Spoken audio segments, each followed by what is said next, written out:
Hello again, Struck. Welcome back to another night of streaming, or it could be daytime where you are. So, yeah, now I will be doing today a Sharpshooter and Electrode. And welcome back, Disaster 1005. Thank you for being here this early. So yeah, let's just go into the game. And let's create that hero. I'm probably gonna have to delete another hero because we're at the limit. So who do I delete now? That's the question. I think we can delete this one.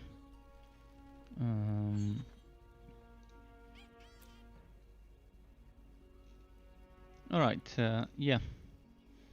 Time to make a new hero. Where was it? There, new hero. So we're not gonna have much time today. I took much longer with all the editing and other things to do with today's build. And today's build was the guy I was leveling yesterday, the Bot Drinker Realm Master. So it's already on my website struckweb.xyz and on my YouTube channel, StruckTLF. But yeah, let's level up this Sharpshooter. I think it's time to level up a male Sharpshooter. I think my last Sharpshooter was female. So let's select the male one. Electrode. Okay, he's gonna have some purple hair with the Electrode. He's electrified. Actually, that's gonna be the name of the build, Electrified Sharpshooter. And let's just name it.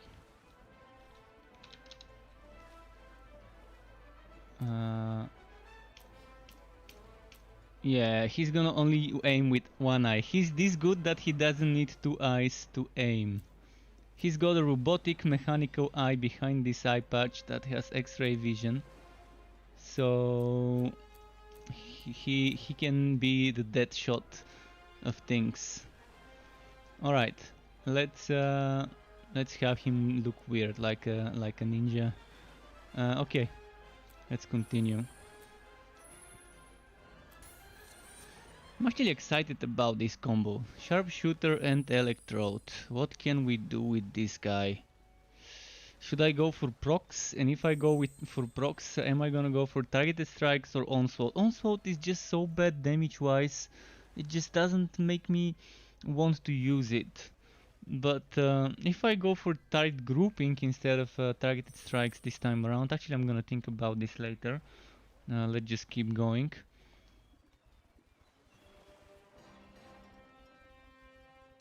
But yeah, if I go for tight grouping, it's gonna be interesting.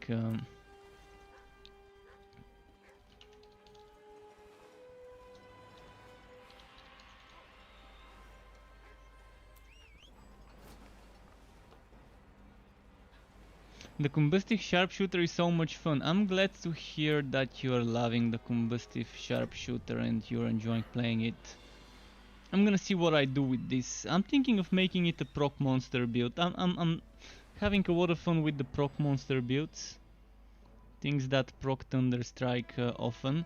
That means I need to be aiming for a lot of hits per second. Multiple hits per second to result in multiple procs per second. Just the way I did my Shocknado Vortex, I wanna do something similar. Maybe. Should I go for basic attacks? If I go for basic attacks, it's kind of annoying because the basic attack is capped at 60%. So this is the basic attack without the cap. Imagine it's 60% faster, that's how it's gonna be. And then it's not gonna be as good maybe if I go for a basic attack build. Oh yeah, the range of explosive shot is pretty decent.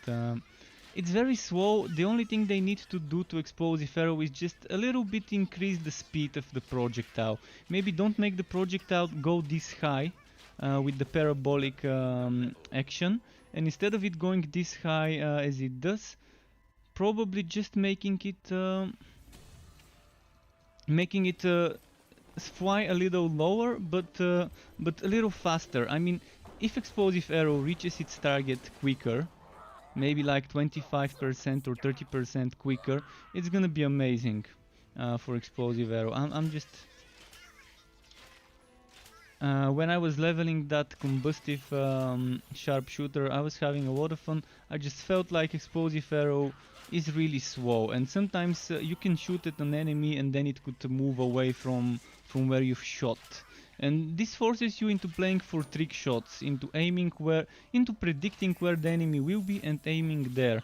And whether that's fun for everyone is it's kind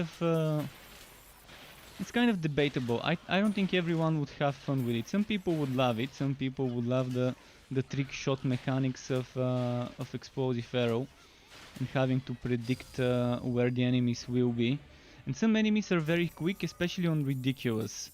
On Ridiculous, if you take a quick enemy on a nimble map with the ridiculous extra movement speed, it's like they're zapping through the map. And explosive arrow definitely is not the best thing against those types of enemies. But yeah, combustive sharpshooter aside, the electrified would be... I still don't know what I'm gonna do. I'm just jumping in blindly, wondering what would work, what wouldn't.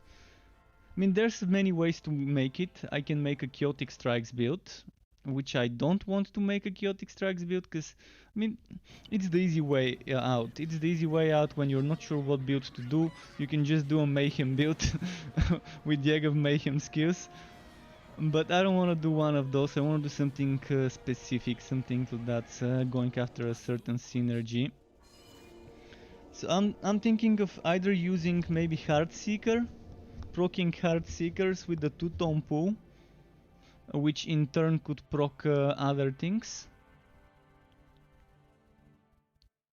And maybe using either targeted strikes or tight grouping. I mean, targeted strikes is the obvious choice for any build, but I've been using targeted strikes on every single build except the explosive arrow one. So what if I were to do tight grouping?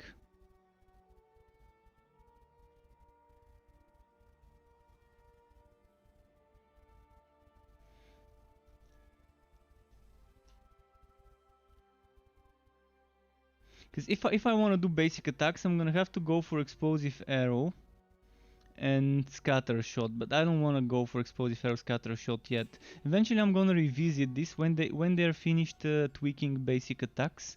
I will revisit this combination of electrode and sharpshooter and go for a basic attack zealot build. But for now I don't think the zealot build for basic attacks would be fun. What I will experiment with is if scatter shot charges quicker with casting speed bonus or not. And what else could be quicker with the casting speed bonus? I'm assuming targeted strikes would be so much quicker, so I will 1 point a lot of skills and then respec eventually.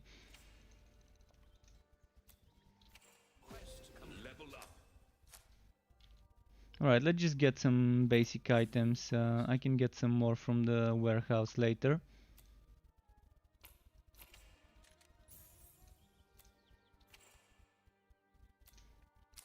Okay, I've got 3 pieces. I wish I had a helmet though, but I think I've got a helmet in the storage, so maybe let's roll 1 more time or 2 more times.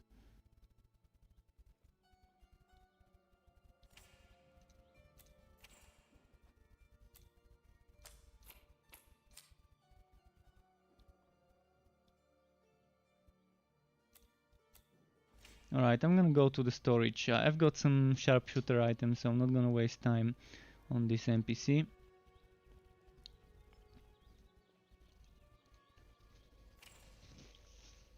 Let's see here. My fort. Another good thing about explosive arrow, by the way, disaster, is its damage. It does a decent damage. It may be slow to hit, but it does hit heavy. And if you stack explosive arrow damage affixes, you can get a lot out of that skill. So I'm gonna be one tapping a lot of things, but first I need to get some sharpshooter things.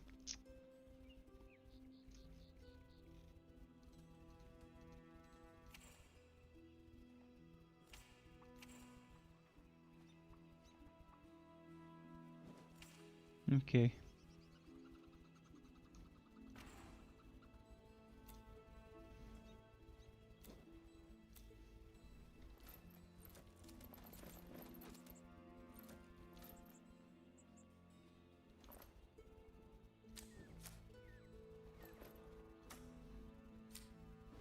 Last night you were trying to figure out how to do a good poison build that didn't rely on summons. Well, there is a good poison build that doesn't rely on summons, and it's Venomous Maw. Poison Nova is a bit underwhelming, but with Venomous Maw you can still do a good poison build. Venomous Maw and Egg of Mayhem. It is doable, and you can just stack damage to Venomous Maw. You can also nuke with the spider. You're not relying on the spider for damage, just for the tier 1 bonus of those bombs from Spectral Spider.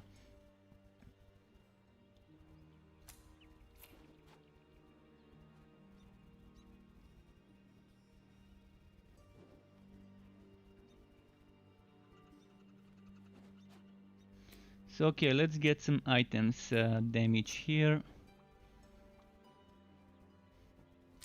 This one I need.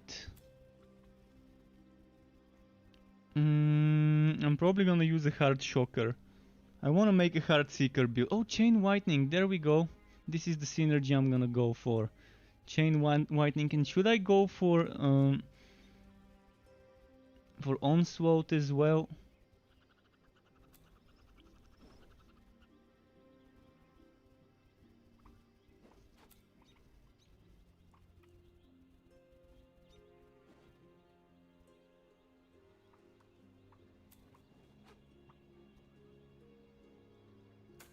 I'm gonna need this later.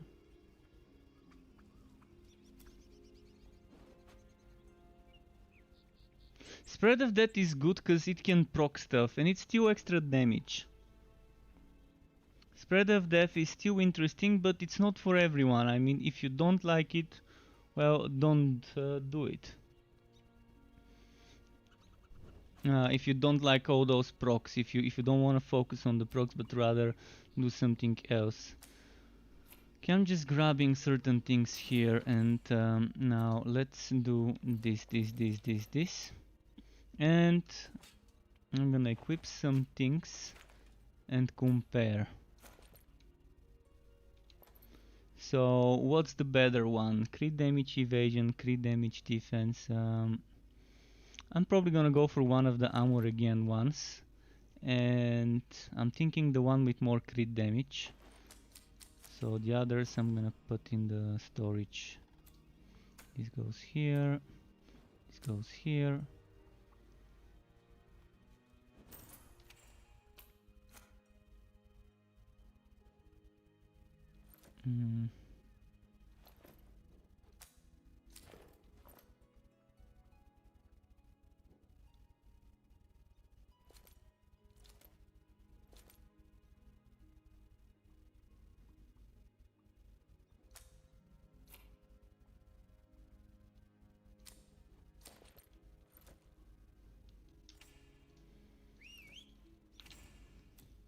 Okay, first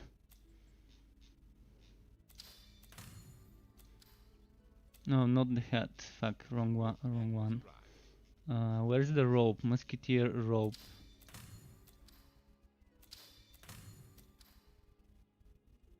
And if you want a good poison build without the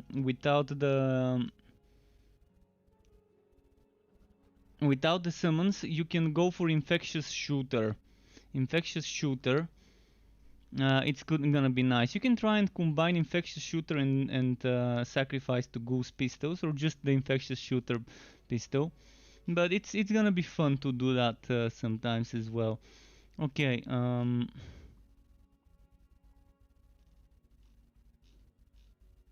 Should I try Storm Driver? Storm Driver was super underwhelming. This is only once per second.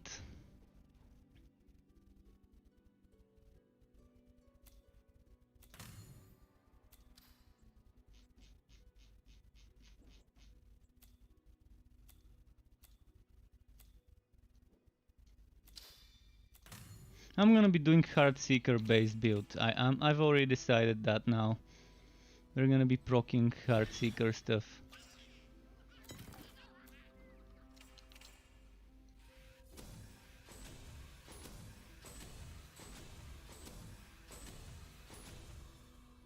And now the question is tight grouping or targeted strikes. I mean, targeted strikes is the obvious choice.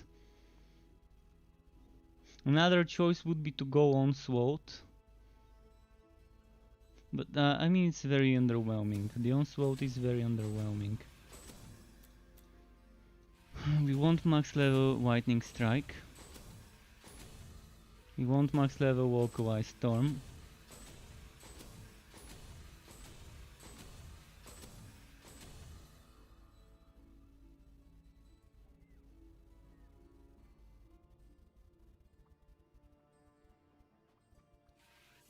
I want this one as well. Shock Bolts.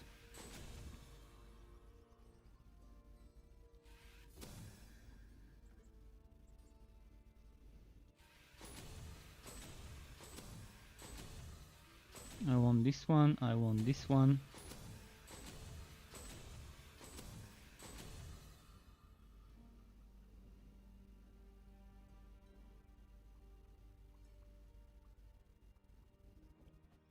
Look at this chance on basic hit to triple zap. This is gonna be interesting for a basic attack setup eventually when I revisit it. But I will be revisiting this once they rework the attack speed and maybe consider removing the... They said they're considering doing certain things to basic attacks with that 60% attack speed cap.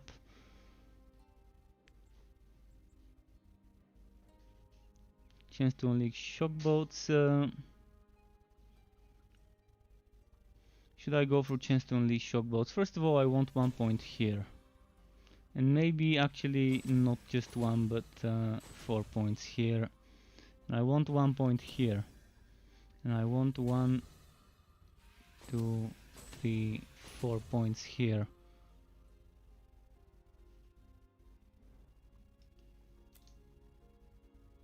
Now the most important thing is I'm gonna be testing 2 skills. I'm gonna see which skill of those I wanna use. First, targeted strikes.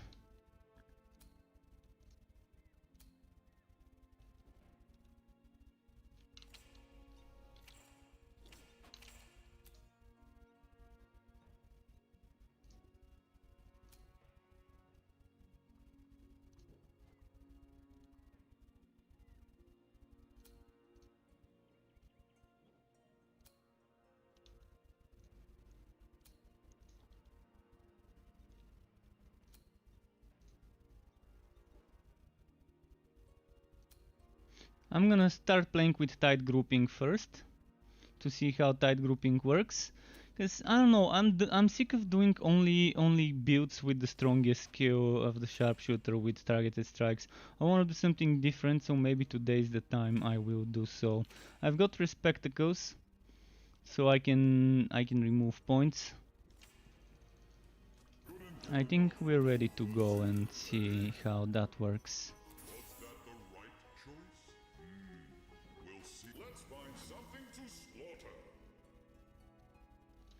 And you're saying that what you wish they would do is class specific skills that use fire or electric and let it use the relic element. Like flamethrower car. Well, we do have certain things. I mean, for example, look at this synergy. Heartseeker does chain lightning. And when I cast any precision skill, 10% chance to fire Heartseeker for free. But would that Heartseeker that I'm firing for free do chain lightning is the question. I'm gonna find out soon.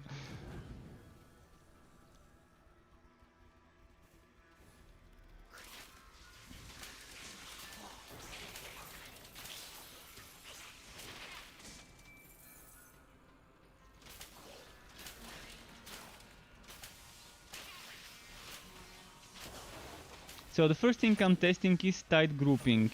Does tight grouping holding the button fire quicker or slower than spamming it? I think I'm gonna need your help, folks, to tell me whether it seems faster in a moment. So I'm just gonna get rid of the enemies first. Okay, so now I'm holding the button. This is me holding the button. Now I'm gonna reload and I'm gonna start pumping the button. Tell me if it seems faster to you. I think it's maybe the same. Yeah, I think this is the same.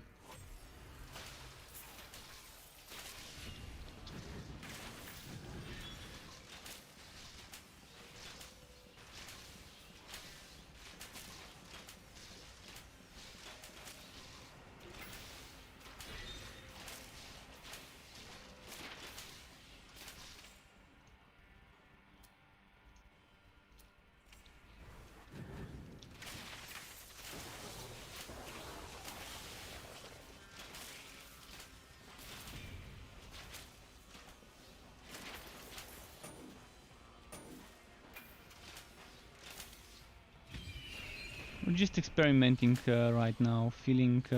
I think tight grouping is gonna have to go away.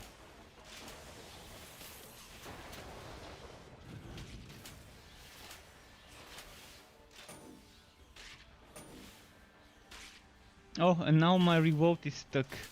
Fuck man, those bugs are kind of annoying. So annoying. Not being able to use reload for this build is like suicide for the build. Like, it's terrible. I can't even fire enough when I can't use my reload. Because it's stuck on 8 seconds cooldown.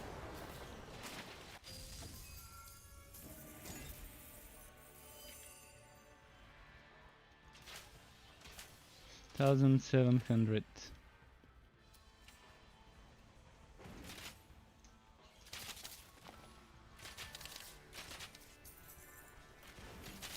Well, targeted strike's obviously the better choice here. I mean, regardless what I do, it's always targeted strikes. That's the better choice between tight grouping and targeted strikes.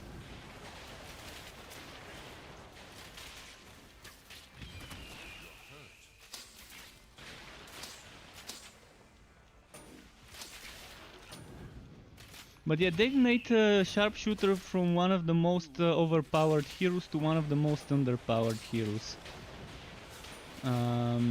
Because she's very squishy and she dies super easily. And her damage is not that much better than other heroes' damages now. Only Forged is kind of falling behind, but now that they've rebalanced the Dusk Mage, it gets good damage without needing to rely too much on the harmonic form. But with harmonic form, of course, it's definitely nice damage increase. And the Realm Master has good damage from either skill 3.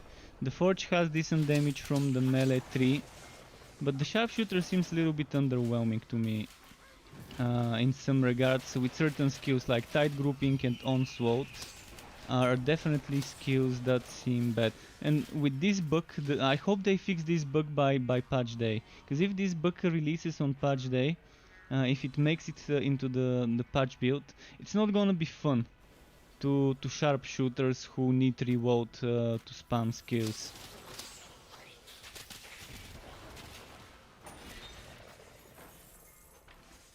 But yeah, I hope they increase, they do something, whether it's increasing the damage or the attack speed or whatever of tight grouping and onslaught.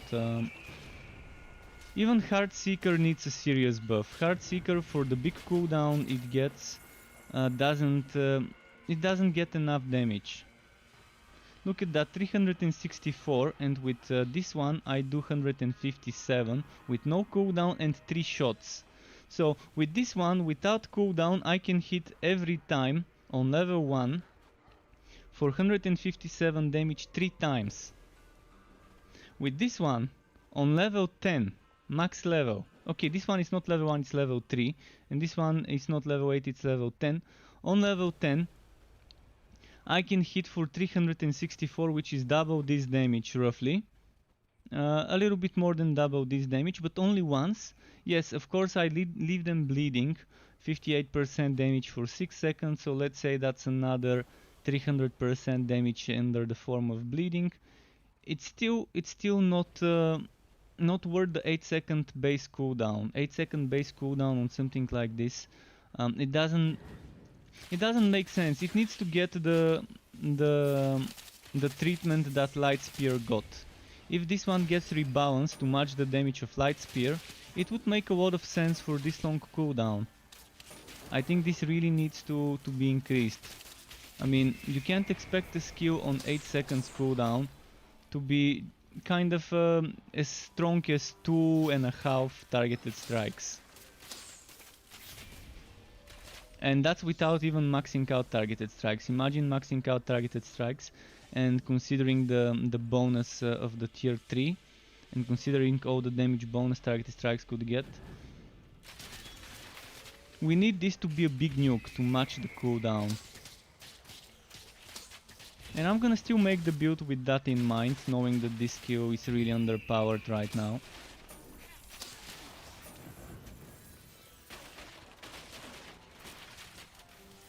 But it's gonna take a lot of time to level this build. This build is so underpowered. Especially if I were to go for tight grouping instead of targeted strikes, it's gonna take forever to level up. So I'm just gonna level it with targeted strikes and maybe eventually experiment when I'm level 57. Maybe I can respec and experiment with tight grouping instead of targeted strikes. I'm gonna save the respectacles for this.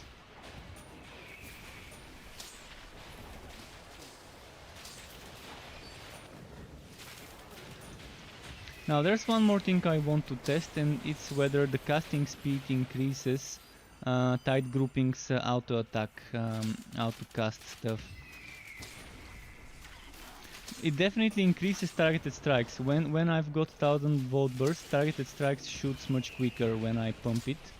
So I'm assuming tight grouping would be getting the same bonus.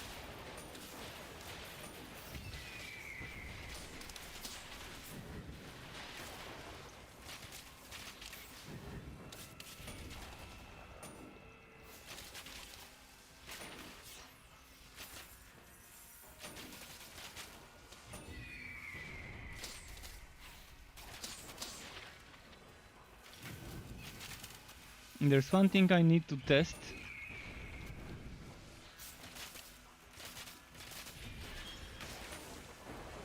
That was the chain lightning, I think. See, that big lightning arc was the chain lightning from Heart's Shocker.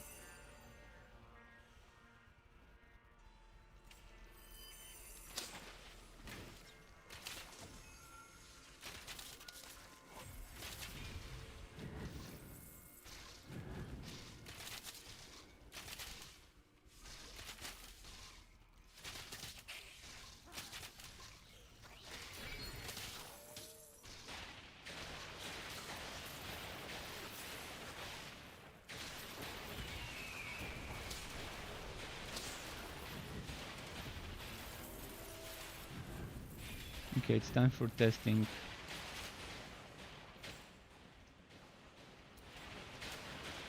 Yes, it's shooting faster. While my 1000 volt burst is active, this is shooting faster. This combined with 2 charges of revolt would be perfect. 2 charges of revolt is probably what I'm gonna need to prioritize now. If I wanna use tight grouping, maybe max level tight grouping and 2 charges of revolt would not be that bad.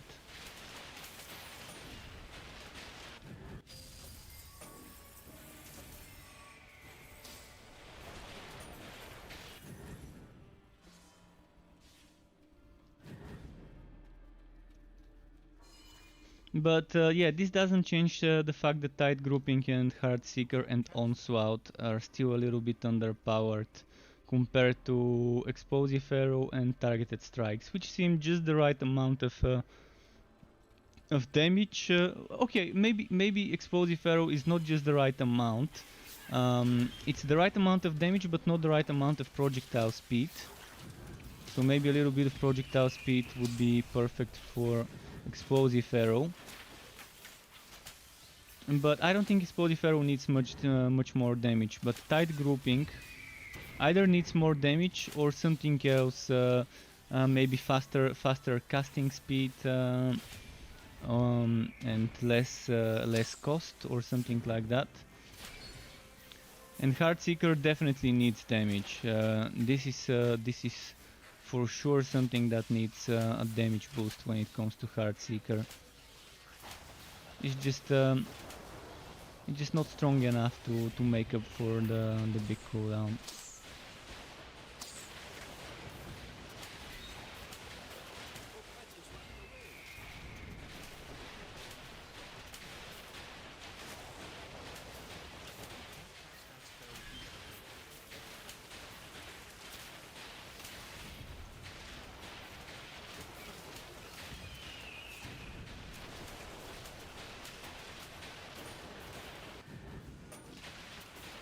So if you have max level Conjure Electrode, you can squeeze another 25% casting speed and have that kind of Zealot style of casting Tight Grouping super quick. Or Targeted Strikes, either of those two skills.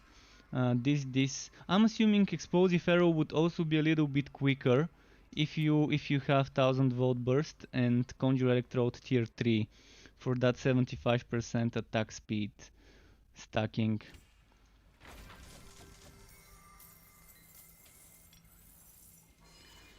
But yeah, I really wanted to test this combination.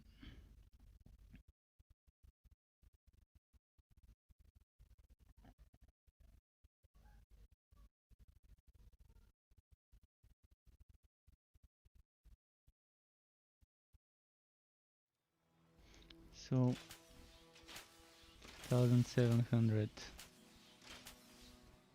I wanna see the dummy.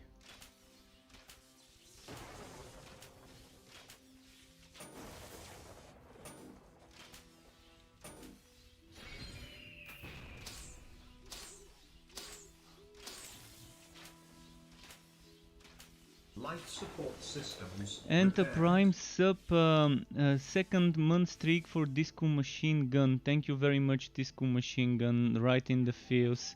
Appreciate the prime sub on Twitch.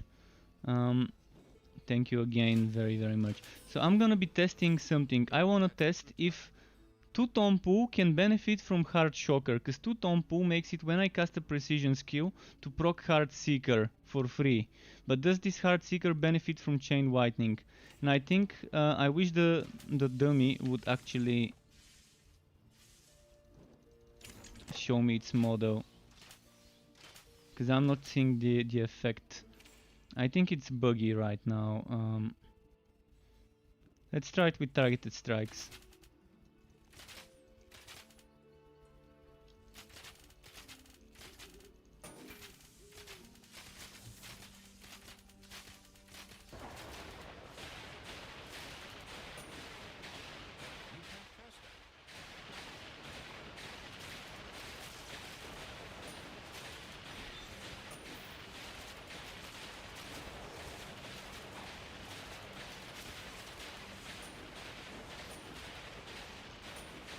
Come on, come on.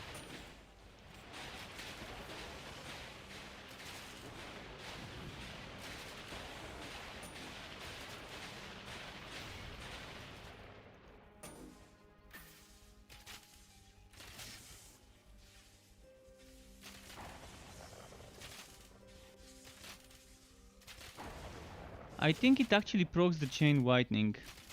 I can't be sure.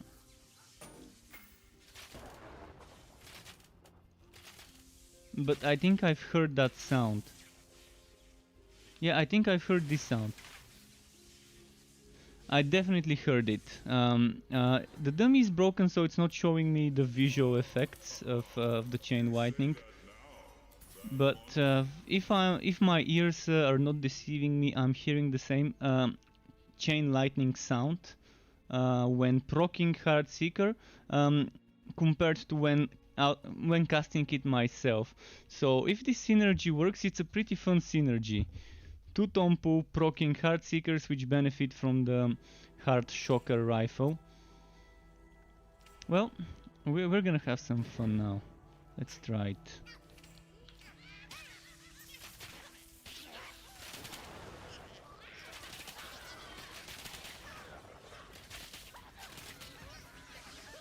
I'm gonna group some more enemies together just to make sure I've got them all in a bunch.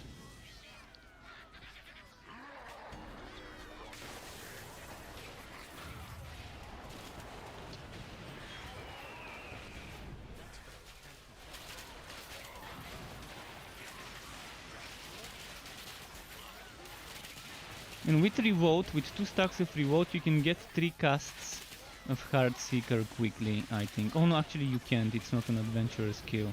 Never mind, scratch that, scratch that.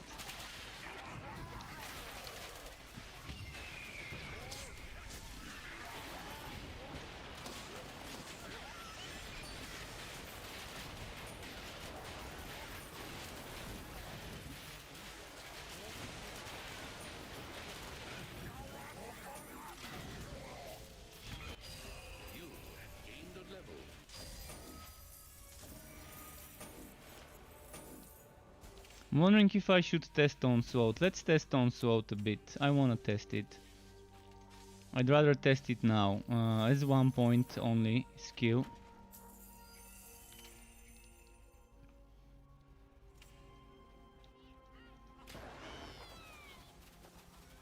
Look at this terrible, terrible damage.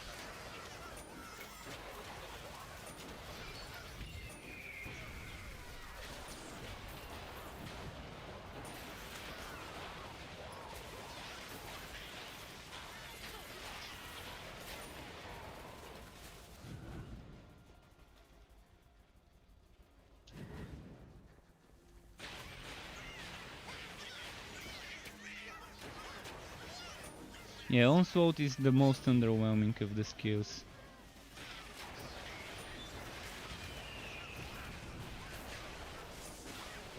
I think what Onslaught needs is probably just a damage boost.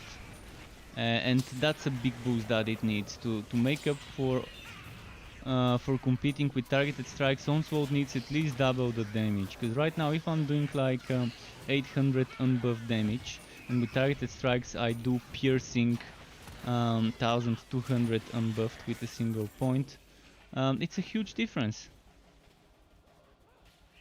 Look at that, targeted strikes, unbuffed, 1400, 1200, 1400 kind of, even up to 2000 non-crit with the third shot, which is 5000 crit with the third shot. And if I were to change to this, 800, 800, 800, that's the non-crit damage, 800. 1000, 1000, that's with Shasta increasing the damage.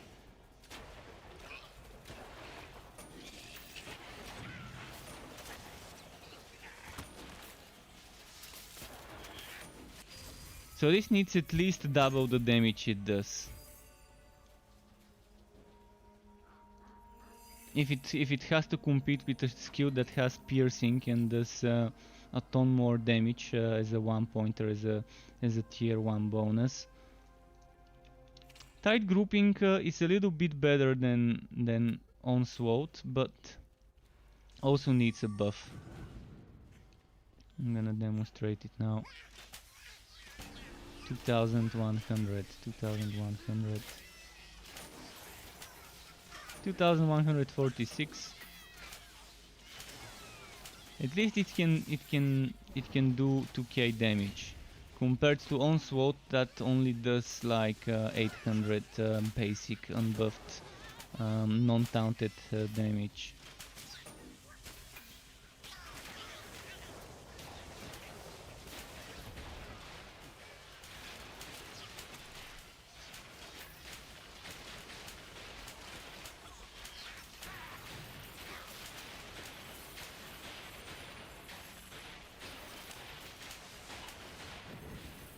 Okay. Definitely not as good as targeted strikes when I'm using tight grouping, but it feels better than Onslaught. Obviously a better version of a skill.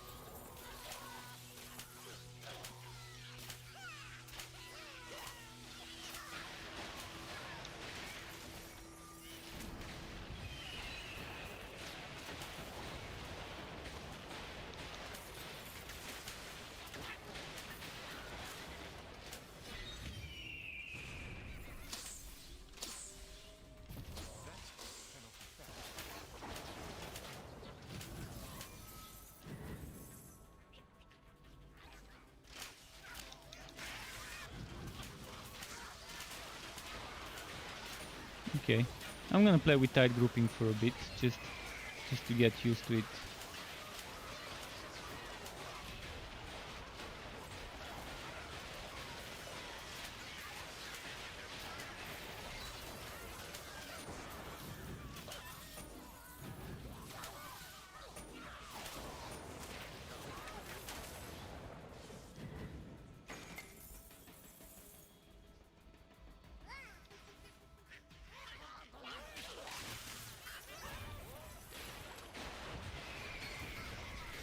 Like this.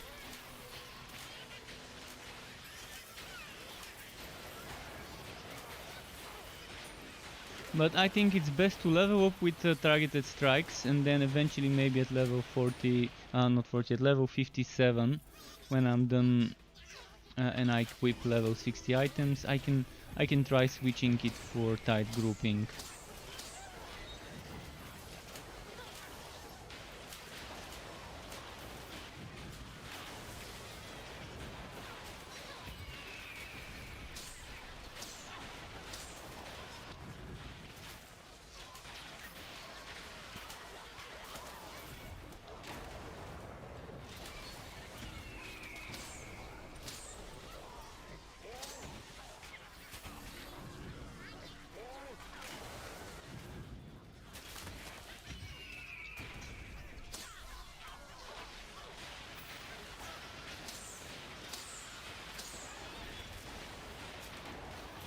Come on, take some damage.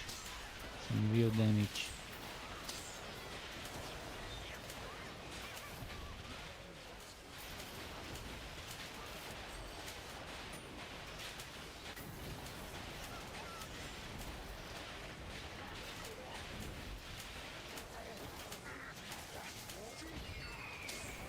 And of course those explosions didn't disappear from the ground. Oh no, there's one enemy left from that pack.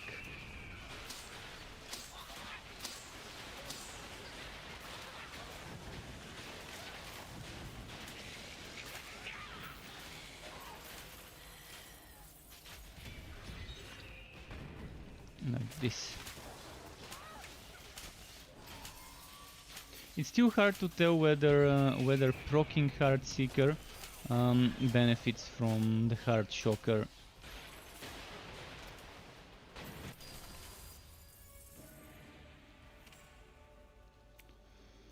Well, we'll see. I mean, we're not done with the leveling, we've just started, so there's a lot of things I want to test.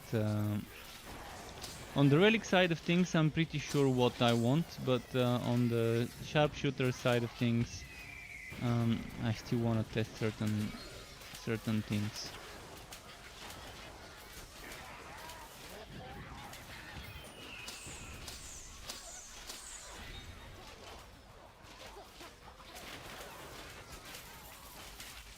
Let's switch to targeted strikes again.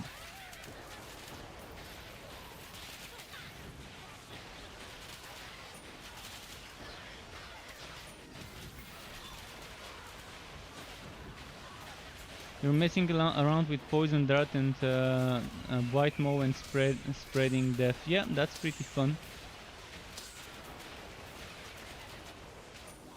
Add venomous maw, and you can have a nice ranged forged relic damage build.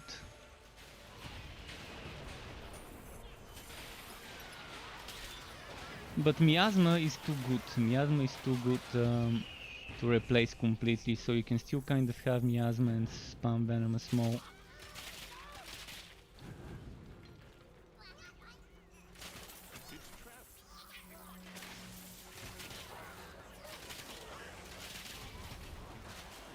Oh, my headset needs a recharge. I'm gonna need a moment.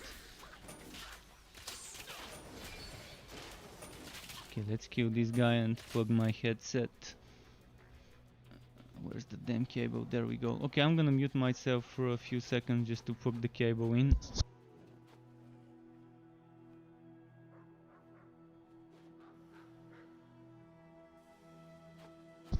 Okay, unmuted. Okay. It's charging now.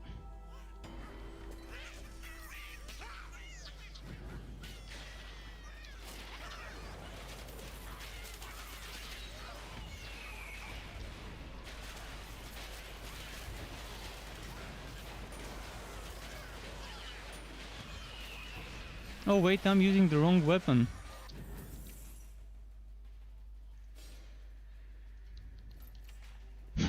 I was using a weapon with 2 times less damage than I could.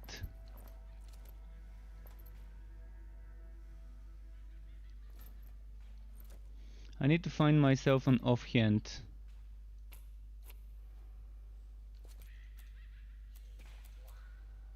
For now I can use this one with armor again, but we'll see. And what about this? Relic energy cost or cooldown for revolt? I'm gonna remove that point I put into onslaught. I definitely don't want onslaught.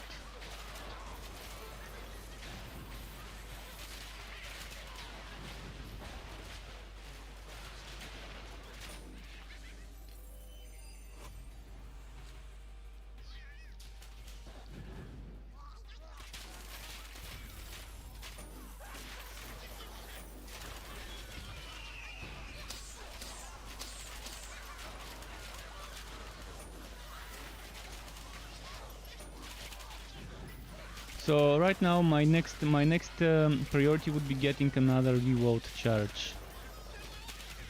And maybe using a chronometer instead of a shield. I could try that one and just keep spamming reload.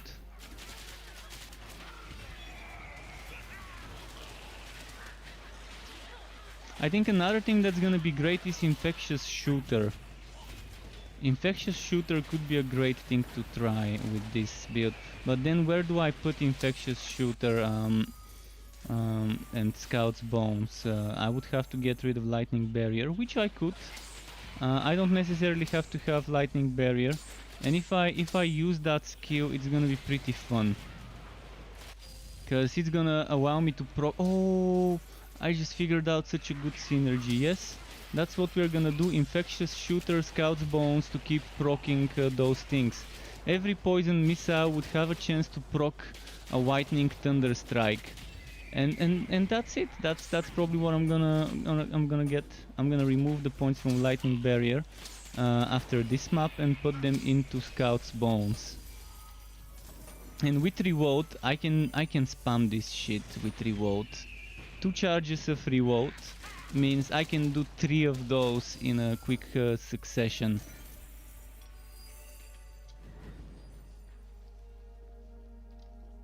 So the proc monster will be complete once this is in the mix.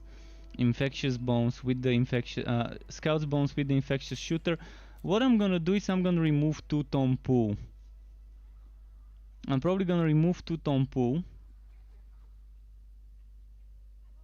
Or should I remove Heart Shocker? Another thing I could remove is Heart Shocker.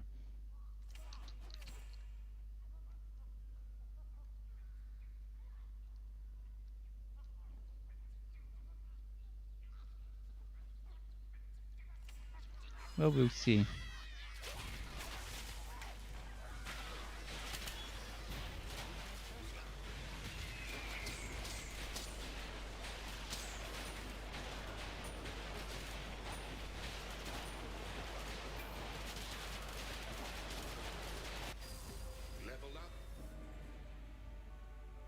I'm gonna remove the Heart Shocker. I think it's gonna be the better option.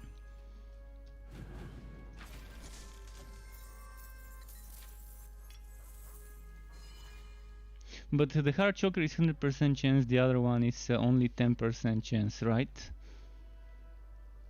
I will experiment with both things. So let's say no more Lightning Barrier. So I'm gonna be a little bit squishier. But I need those skill points. I need the skill points, and for now I'm gonna get another point of tight grouping later.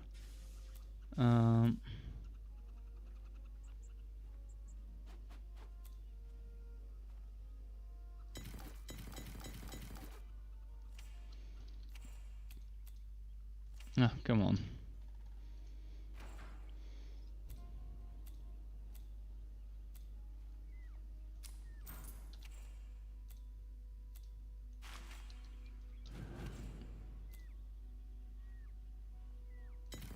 I mean, I could keep that as 1 point, but there's no room for it. So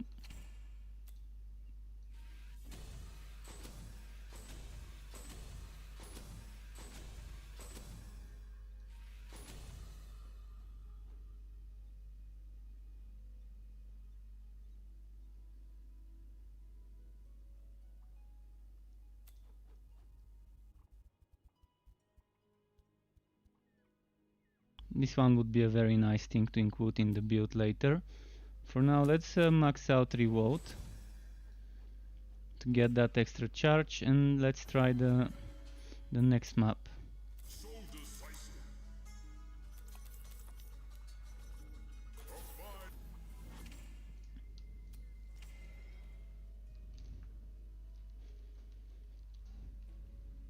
Oh, I forgot. Infectious shooter.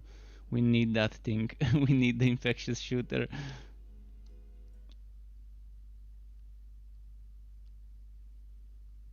Oh, nice. Strong test quoting screen. I just realized it exists. Let's remove this for now.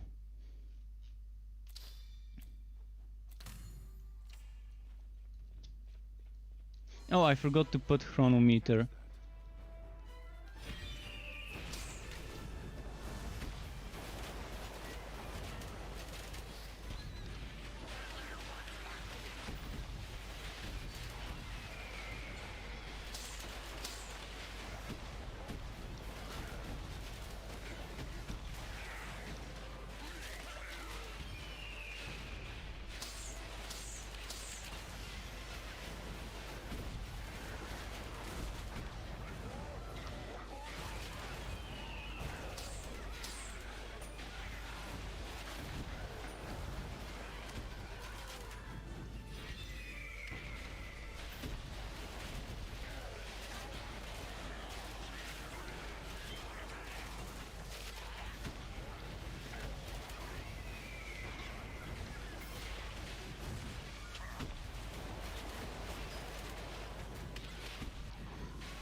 Okay.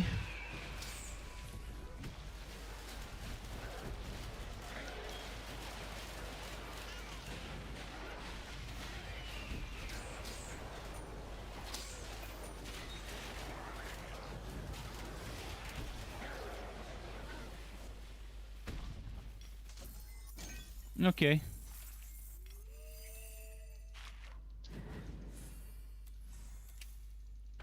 So this one, every single one of those missiles can hit, and every single one of those missiles can proc Lightning Strike.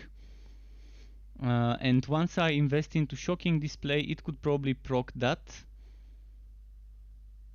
So I think it's good. I think it's good. The other build I would experiment with when they rework maybe the limit of 60% attack speed would be a basic attack mace build, mace and shield, where I would be like stacking the attack speed from this and the attack speed from tier 1 of this. If I can get over 60%, it's gonna be fun, because this is a lot of zapping as well.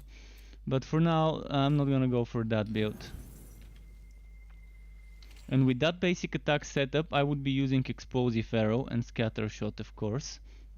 But not to use Scatter Shot as a skill, just for the tier 2 bonus, but Explosive Arrow for the tier 1 would be pretty nice with...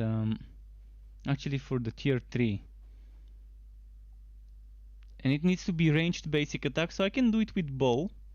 Or I can just ignore Explosive Arrow and just do the basic attack build without the bow and just melee. Because I wanted to do it melee with the mace, because the mace is super quick now. The bow is not bad choice as alternative. The skill allows for a bow. The skill allows for a bow. It's mace or bow. So bow would be maybe the best choice if we want that. Because it has to be ranged basic attack. It can't work on a mace build with Scatter Shot. So it's gonna have to be a bow if I want those bonuses. And you're asking Bane Sharp or Bane Rail? Well, the Bane Rail Master is the meta right now. If you play it right, it's super easy mode if you play Bane Realm Master the right way, with without pets much, but with train cars and miasma, puppet master, and just train cars. Because the train cars benefit from the miasma 100% damage, and the miasma 25% damage, and the 25% damage from what's its name, puppet master. Yeah, Sharpshooter with Bane is also nice, but it doesn't do as much damage as a Realm Master Bane right now, because the train cars are too overpowered right now. They get all that extra bonus damage. That's like 150% extra bonus damage. 25 for from Miasma's buff, 100% from Miasma tier 3, and 25 from Puppet Master. And on top of that, you can stack flamethrower card damage or conductor skills damage and things like that. And it's just a what? It is a what? But it's the easy mode. If you don't want to go for the easy mode, don't do that then.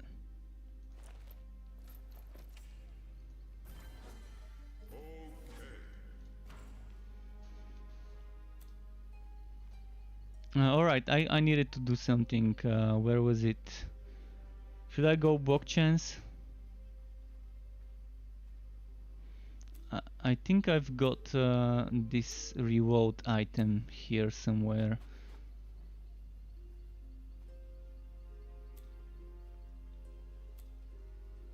Probably don't have it. Bummer. Would have been nice if I had that reward item.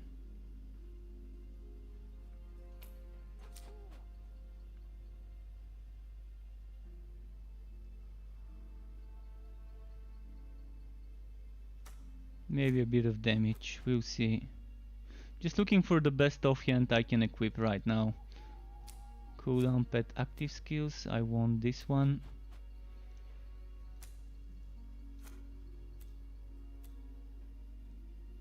Cooldown pet active skills, I want this one. Oh, that reminds me, I forgot to do my pet stuff. My pets don't have skills on them right now. So I'm losing crit chance, 15% crit chance less.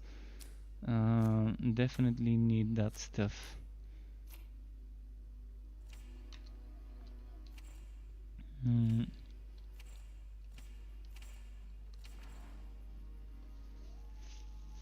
Almost forgot about this.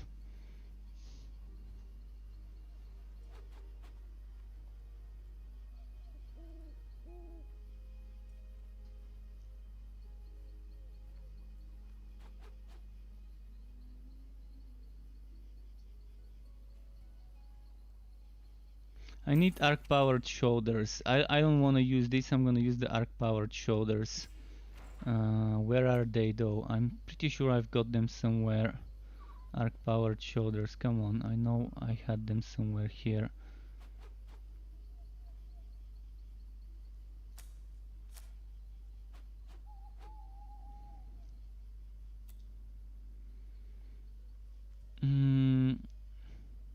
Where could it be? Arc powered shoulders. It could be on the... It could be...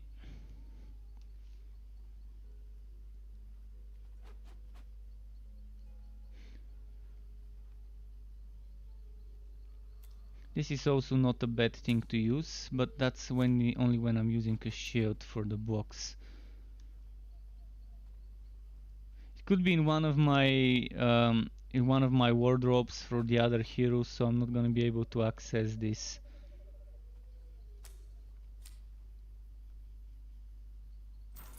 Well, if only I had the chronometer as an item.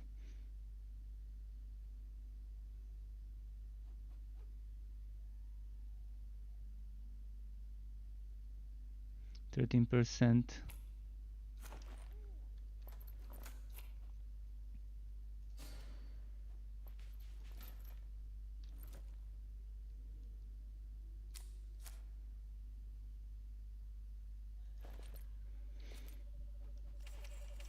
Okay, next map.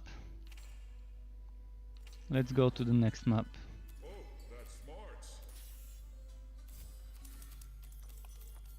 But yeah, Infectious Shooter is good on any build that wants to be proccing. For example, on the Flaming Destroyer, you can do something similar with Firestorm, with the tier 1 bonus, the Falling Swords of Summoning Smash. I think it was the tier 1 bonus.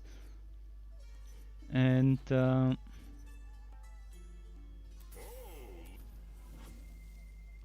other things. What else was there? Magma Burst, another thing you can proc there.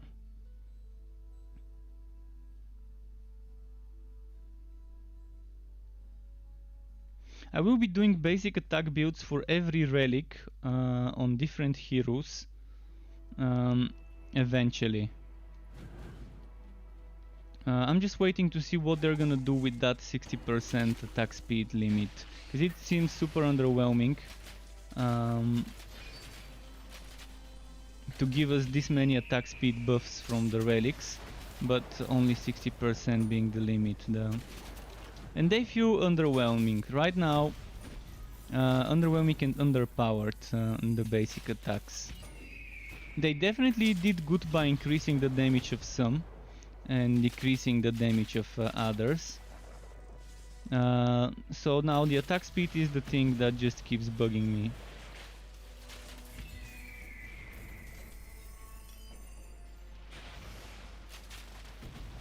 You can see what I mean with the Infectious Shooter proccing. It's the perfect proc monster item.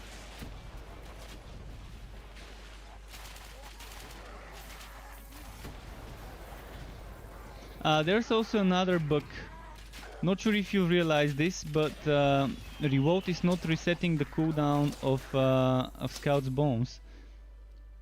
And you see what it says: restore all your ammo and reset the cooldowns of all your adventurer skills. But it didn't reset the cooldown of Scout's Bones. So this build right now is underpowered by bug. When this bug is fixed, when Revolt... actually there's two bugs. One of the bugs is now I can't use my Revolt until I go to the next map. The other bug is Revolt was not resetting the cooldown of Scout's Bones. So imagine this getting fixed and how good it will be then. I'm so glad I decided to go this route. So glad I decided to go the Infectious Shooter route. It's just such a nice synergy.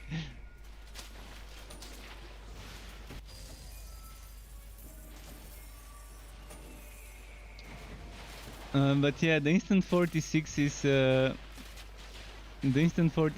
amazing, and for people like me who do content and want to test every single combo and find out different bugs by doing so, it really helps me and it helps the devs, because I did report all the 3 bugs with charges. I'm gonna report that bug after my stream, that Revolt doesn't reset the cooldown of Scout's Bones. So another bug I just found, and I wouldn't have found this bug this early if I didn't have the test realm, because it would have been taking me like 2-3 days just to level up a hero. And yeah, PTR is amazing. Instant 46 and that allows me to test so many things.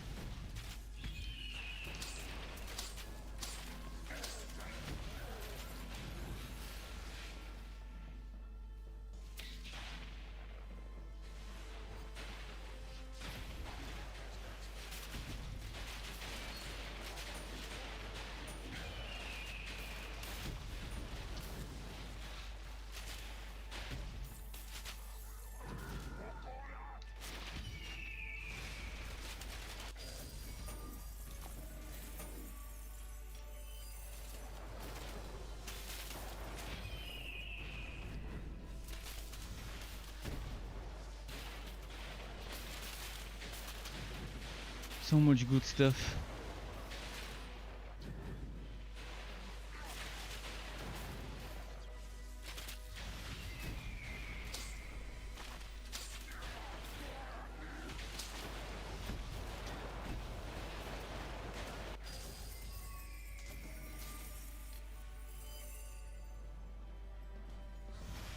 Just look at just this skill. Kind of a bad example on those enemies because they didn't get hit nicely, but I'm gonna try it again.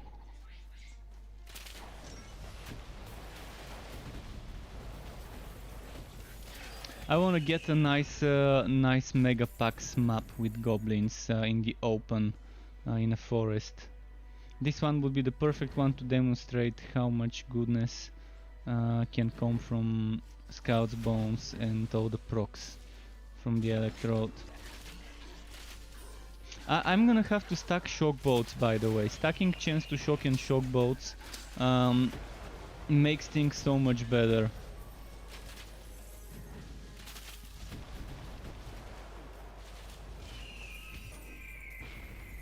It's a bit weird playing without revolt, because revolt is kind of stuck on 7.7 seconds cooldown.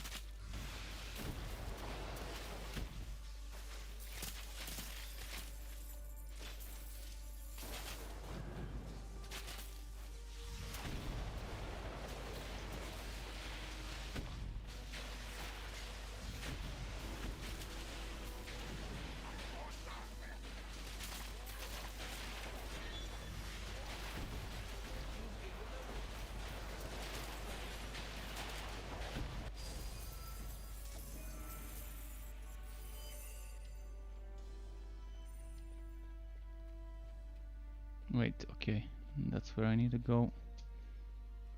Oh, leveling up reset my cooldown of revolt, nice.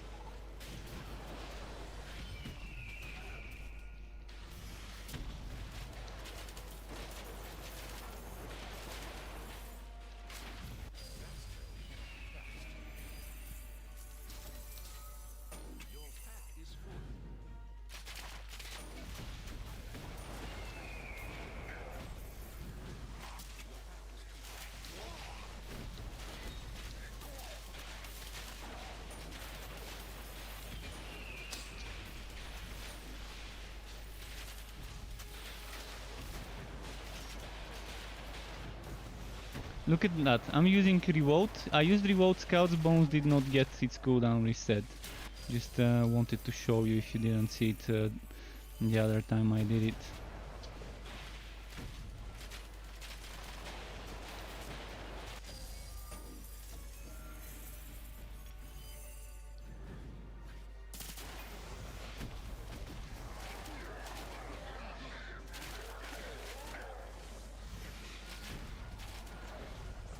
Yeah, this build would be so fun when max level, or at least level 57 with max level gear, and I've got everything in place.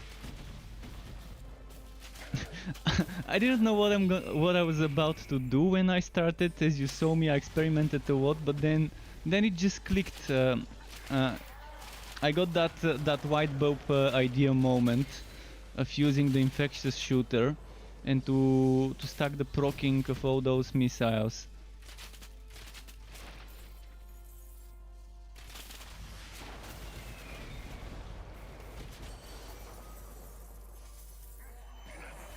And now, compared to my clearing speed earlier when I started without it, it just makes things easy. It makes things very fun.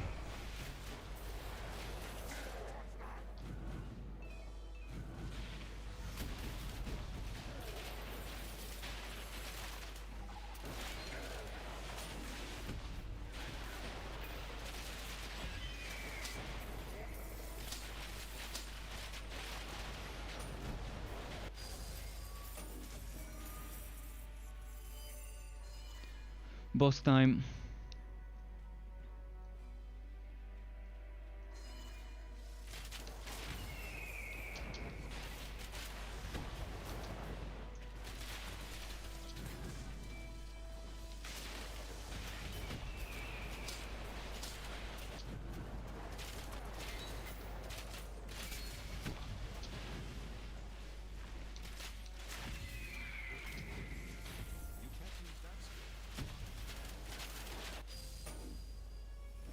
Look at how quickly I'm using targeted strikes after using 1000 volt burst. This casting speed is amazing.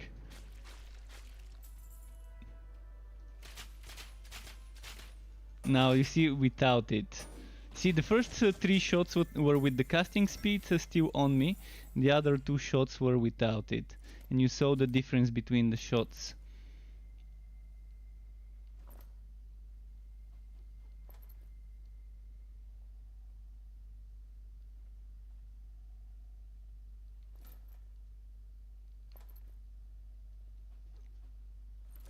So I need to remove this.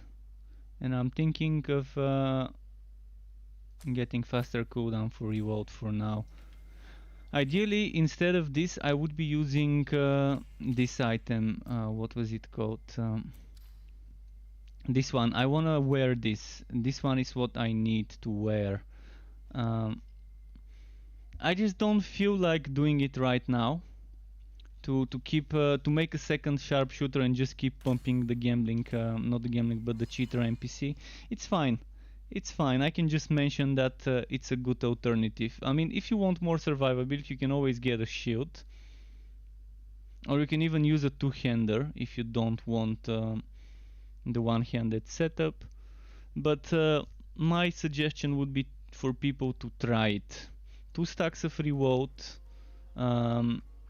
And if you think 2 stacks of reload are not enough, you can use the chronometer. So how many points do I have to work with? 11 more points. With 11 more points, there's 2 points here and I've got 9. From those 9 points, 7 go here and we've got 2 points left. Those 2 points I'm probably gonna put into shocking display.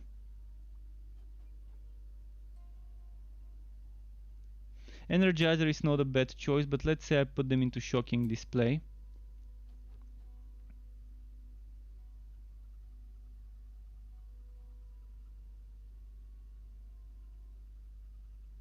It's not gonna be a bad choice. I'm gonna try something. I'm gonna try and get the chronometer from the legendary gear bundles.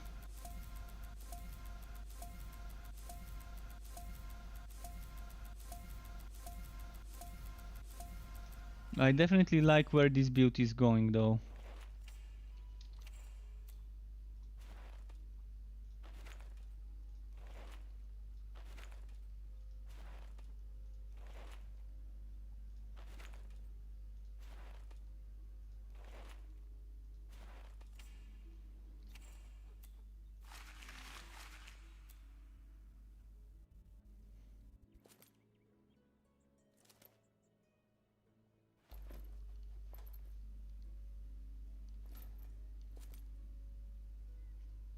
Physical damage, well, not bad, but yeah.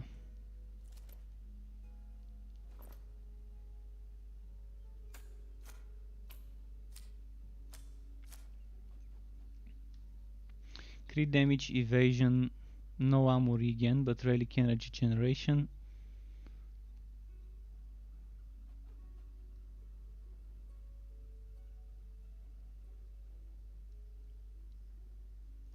We get an upgrade here.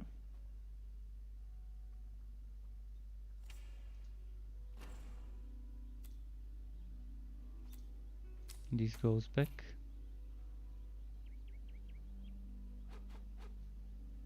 Crit damage. Does this have crit damage? No, I can wear something with crit damage instead of cooldown for reload.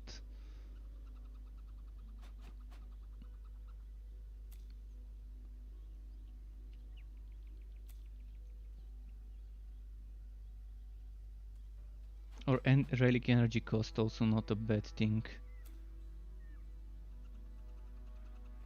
Additional bolts fired on shock. Let's try this. And I can go back with the legendary shoulders.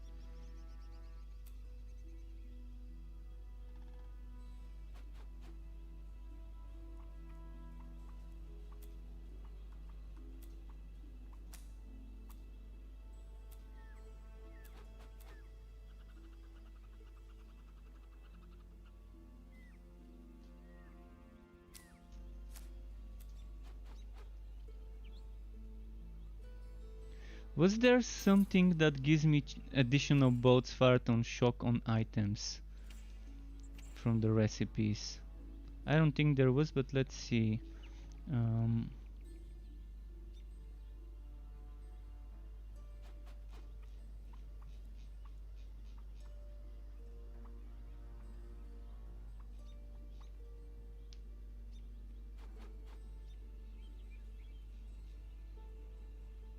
Additional bolts fired on shock. This applies on weapons.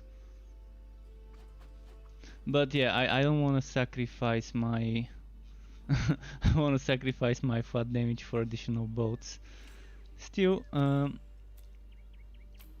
let's try chance to shock here.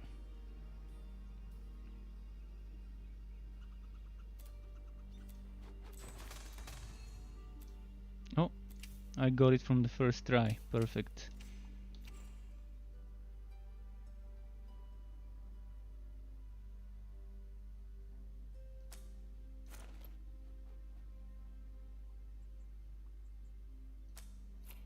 So I'm gonna do this.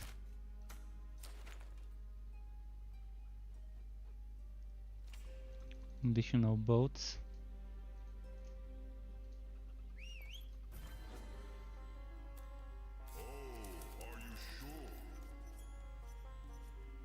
Mega packs or the infamous? Well, when I'm leveling up, I think mega packs might be the better option. Although the other one was goblins.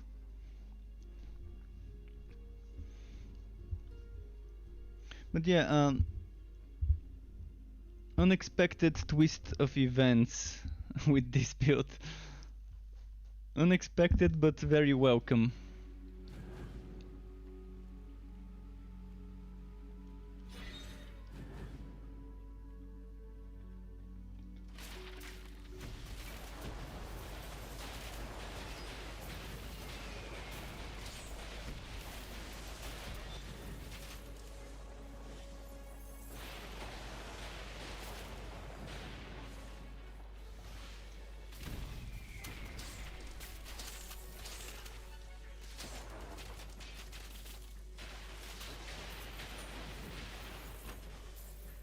Come on, come on.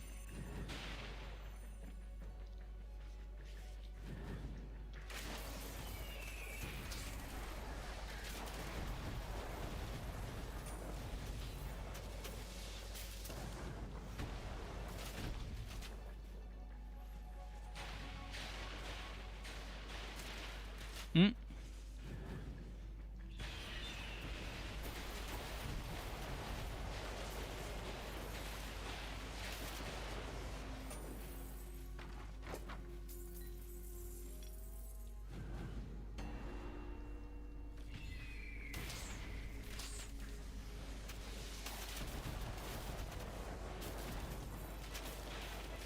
Yeah, so much damage from the procs. Not the direct damage, but the procs themselves. The procs themselves that come from Scout's bones are piling up. Look at the shock bolts. Hello, pile driver. Welcome back. Nice to see you again on my stream.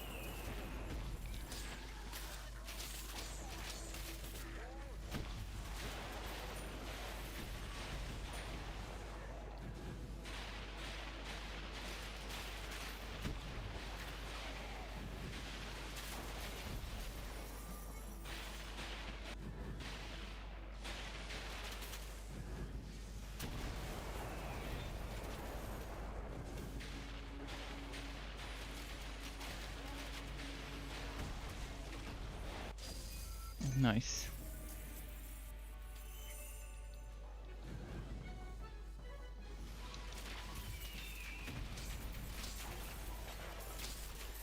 Well, there was some video whack, not sure if you noticed it.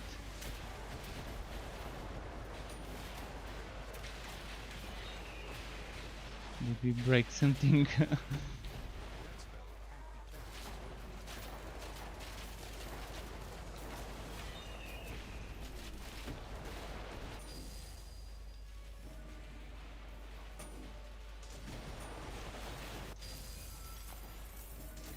Good evening, Stone Healer. Yeah, Wednesday is supposed to be the new patch day. Whether that would remain true remains to be seen. We'll see. We'll see. For now they're saying Wednesday, but you never know, delays could happen. Although, hopefully it is on Wednesday. There aren't many combinations left for me to explore. There aren't that many. I need to do 2 more Cold Hard builds. One with the Forged and one with the Realm Master, which would be a Spin to Win and a Slammer build. Then what else? There's a Forged Bane build left for me to do. There's a Flaming Destroyer Dusk Mage build left to do.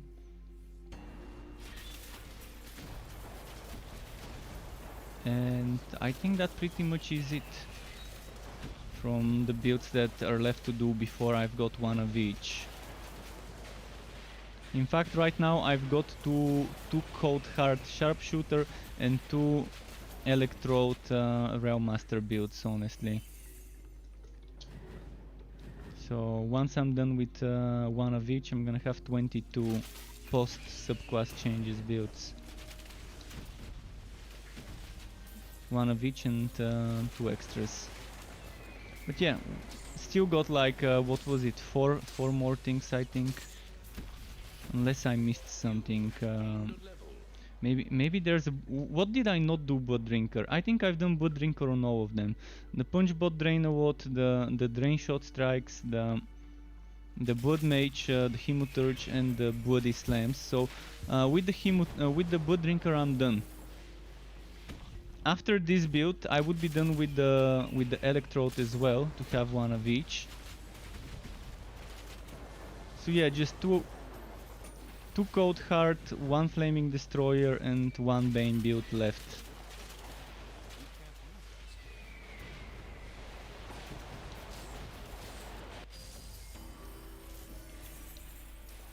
Can't wait to try them on the live server when this is when they close the PTR. But before they close the PTR, I'm gonna try and use every single opportunity.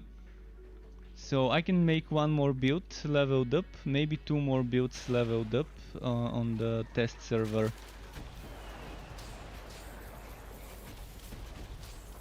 But let's say 1 more build on the test server, because on Wednesday, even if I play on the test server on Wednesday, on Thursday it's probably gonna be closed. So if I log in on Thursday morning to record footage for the build I leveled up on Wednesday, I'm not gonna be able to.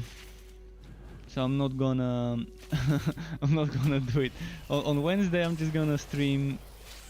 I'm gonna stream myself leveling up something on the real server, and I'm actually gonna make a video on Thursday, 1 day after patch day. I'm going to make a video about the patch, as I normally do, like a summary of the patch notes. So yeah, 1 more video for this. On Tuesday leveling up another hero tomorrow. On Wednesday the build video for that another hero, which probably would be the Flaming Destroyer Dusk Mage, because there's nothing buggy there. And then we're gonna have the 2 forged builds and the 1 Realm Master build left to level up on the live server over the next couple of weeks or so.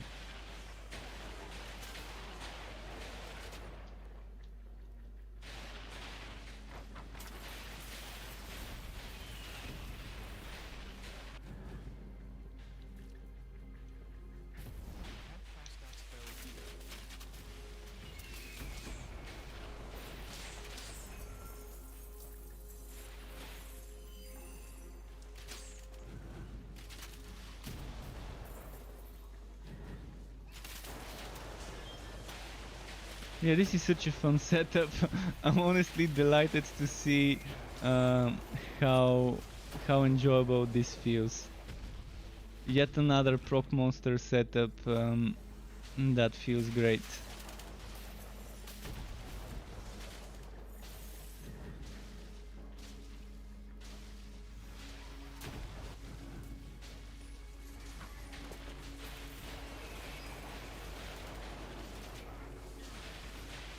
go.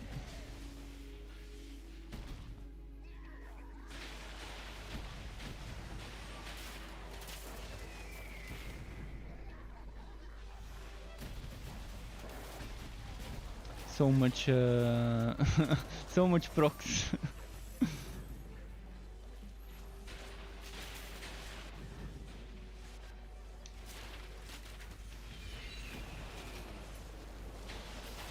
Come on, come on. Shoot it, shoot it, shoot it.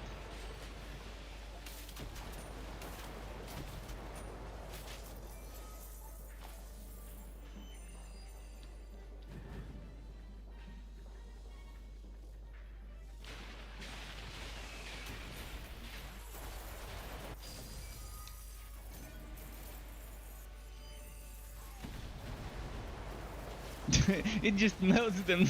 It just melts them when I do Scout's Bones. Probably one of the most fun builds I've played recently. I mean, it's hard to say which one, but I like the Shooknado Vortex as well a lot, and I love the Explosive Arrow as well.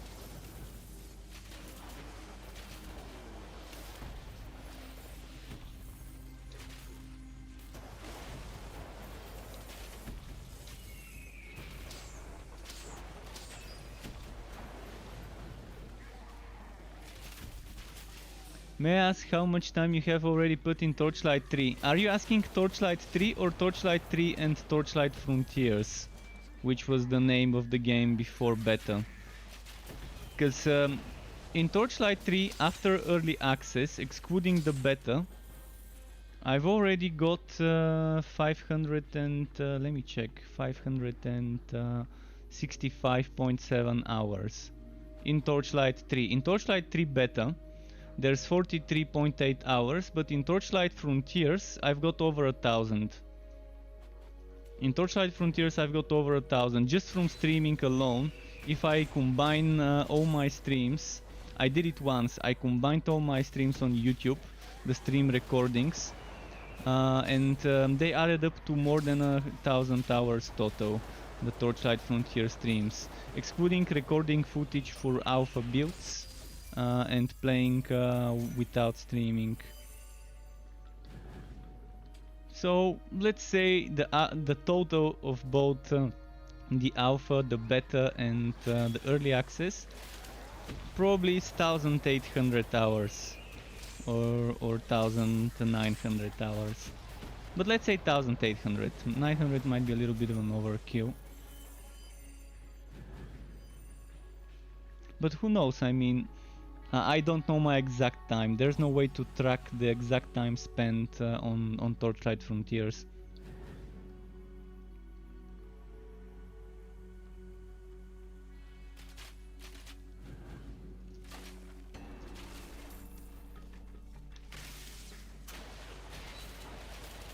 And there's definitely people who have played more than me. There are people who have played before I started playing, since Alpha 1. I started playing on Alpha Phase 3, April 2019. There's been people who have been playing since winter, I think December or November, whatever it was, of 2018. But yeah, it's a big number of time spent, and I still enjoy this game so much. There's a lot of times where I don't enjoy it, because something feels underpowered, and some enemies feel overpowered, and some modifiers of enemies and map affixes feel overpowered. But that aside, it scratches a lot of itches that I've got in regards to wood grinding and build making. And it's got just the right amount of build complexity. It's not as overly complicated and imbalanced as Chronicon, which has a lot of build variety, but a lot of disbalance between some builds and other builds.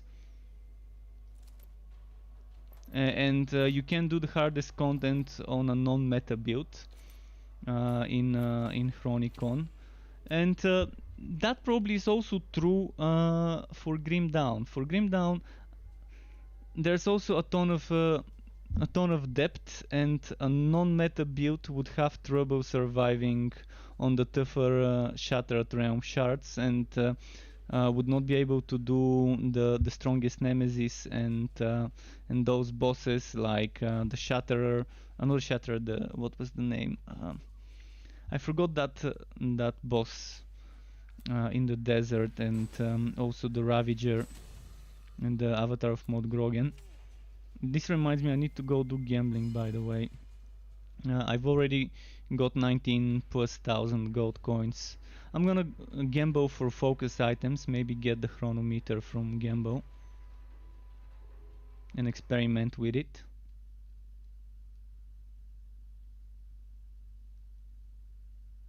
Good results though, good results. I'm actually super surprised that I can do this build the way I've done it.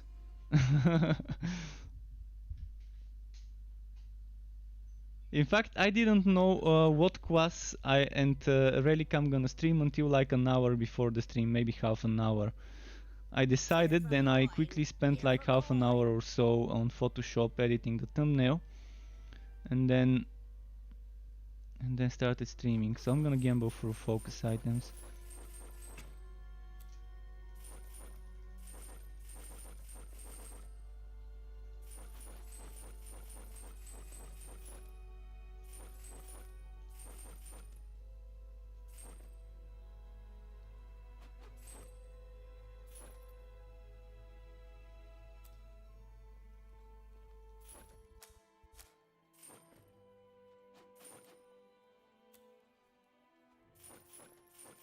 Explosive arrow damage pretty fun to keep. You never know when they're gonna reopen the test realm and when I might need to play on the explosive arrow build again.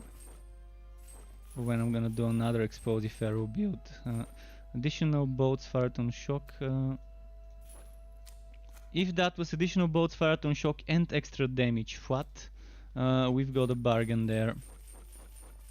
Nice, just what I was gunning for. Just what I was gunning for, and I got it. Well, okay, next I'm just gonna do two-handed stuff. Or maybe do one-handed stuff.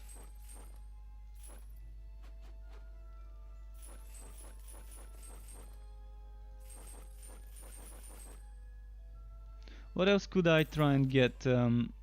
Shoulders? Let's try and get shoulders.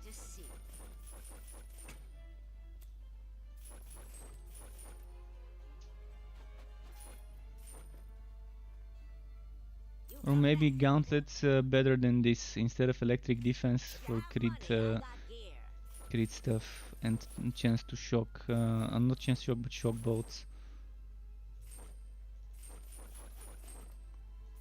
Alright, we've wasted our gold. This is what I needed. I mean, I had 19,000 gold, I wanted to waste it. So now I can use this and get rewards cooldown reduced if I feel the need to. I don't think I'm gonna need, but I just wanted to have it. This reduces my damage by a lot, but extra bolts fired on shock might be better for the build. We'll see. This one is also damage with precision skills.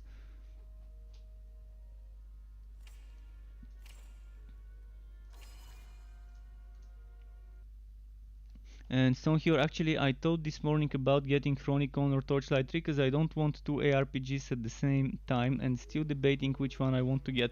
Again, this choice is super... It should be super easy choice to make because they offer completely opposite ways of playing the game. With Torchlight 3 you're playing a little slower. You're taking your time to kill stuff and you wait for stuff to spawn, to show itself from their hiding holes. With Chronicon, you're just speeding through the map, zapping like a lightning bolt, and one-shotting things with a single use of a button when you min-max the build and use a meta build. You cannot get the same experience in Torchlight 3. And with Torchlight 3, it's just a huge difference compared to Chronicon. I mean, the people who want the playstyle of Torchlight 3 would not want to play Chronicon. Both games are decent. they're just for different types of people. If you like speedrunning, if you like clearing maps as fast as you can and keeping your kill streak going, like you have to be on your toes at all times to try and keep that kill streak. So you can't chill. You can't chill. The game doesn't make you chill, because you have to keep that kill streak going to effectively farm XP for masteries and stuff like that.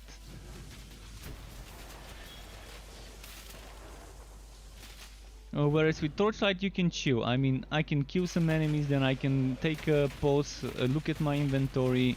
In fact, Torchlight 3 wants you to look at your inventory very often and give your pet some items to sell.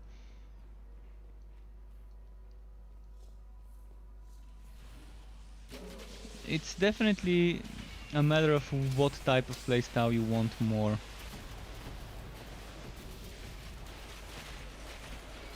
Or maybe what type of game you want to play more right now. Maybe you can always buy the other game later if you buy one game now and play it for a bit until you get bored or until you think it's time for something different. But that's the beauty of this choice. The two games are different enough to provide you completely different experience, even though they're in the same genre. Visually and as gameplay, they're very different. And the complexity of builds is also different in both games.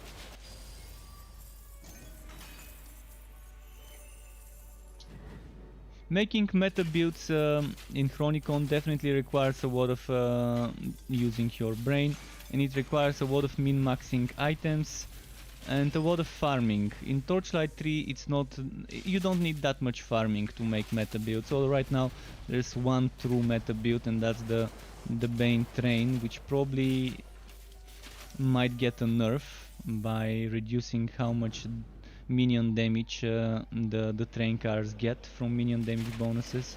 Maybe they might change the formula for the train cars. We'll see how they handle this, or whether they're gonna handle this. I would much rather not see a nerf of the Bane Train Rail Master, but a buff of other things.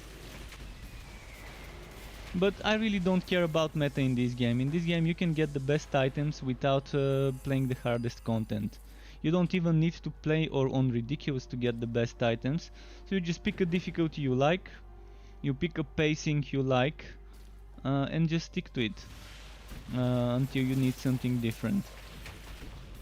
You can farm a hero completely on practice if you want, or you can go for ridiculous, where you kill more enemies because there's more spawns, and where you get more fame, which results in more legendary items from gear bundles.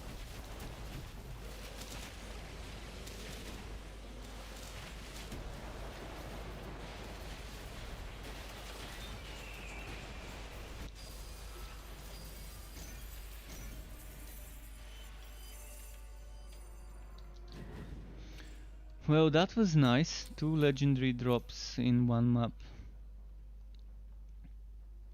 I'm gonna have to go to my warehouse soon. Put some things there, grab some other things. I should have a level 53, 54 weapon to use somewhere.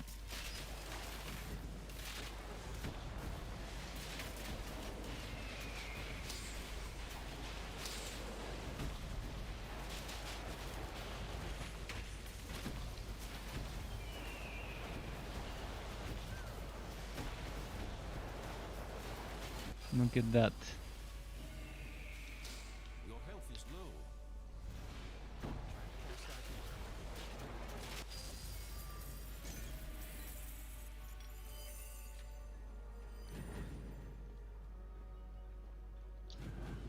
Come on, come on.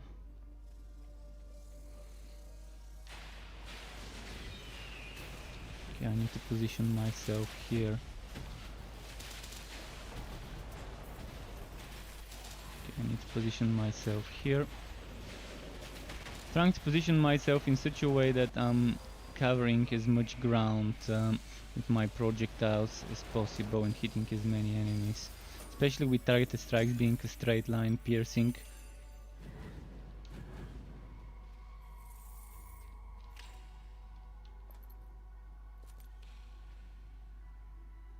Boom, next weapon upgrade. I'm pretty sure I've got a better one in the warehouse, but see, this consumed both of my charges.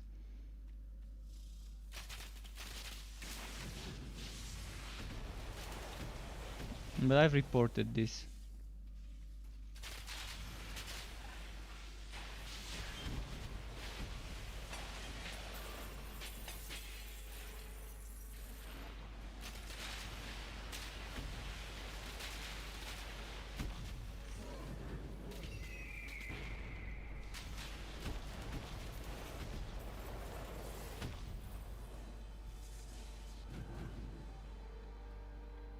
Okay, we've cleared left and right. Let's clear the middle now.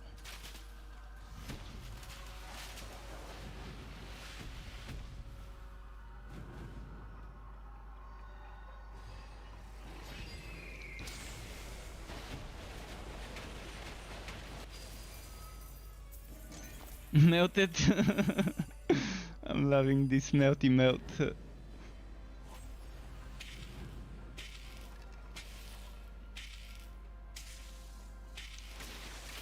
And the best thing of it all is the past few days I've played so many different builds.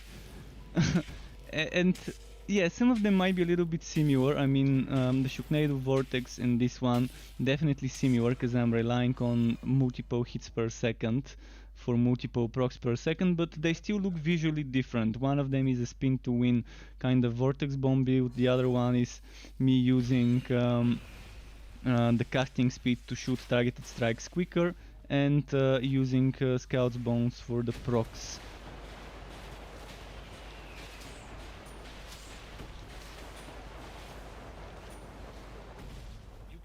So different ways of melting stuff, but the idea behind them is still the same. Get as many procs per minute as possible, as many procs per second as possible.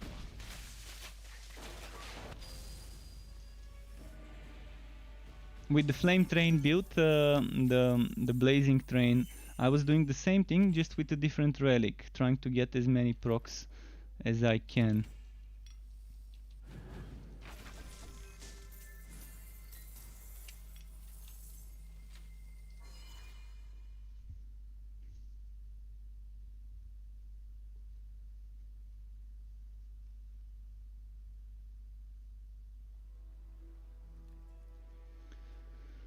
Okay. Ooh, now this thing I like. Additional bolts fired on shock, crit chance versus bleeding, unfortunately. If only it was against shocked. Chance to block, yeah, I think I like this. Okay, the pet's back. I've got some items to put in the warehouse though. First, let's look for something stronger.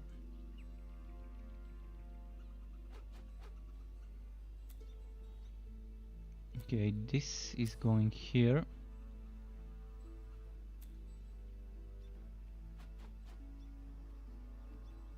I don't think I need this, but let's save it. Let's put this back here. Over here I'm gonna put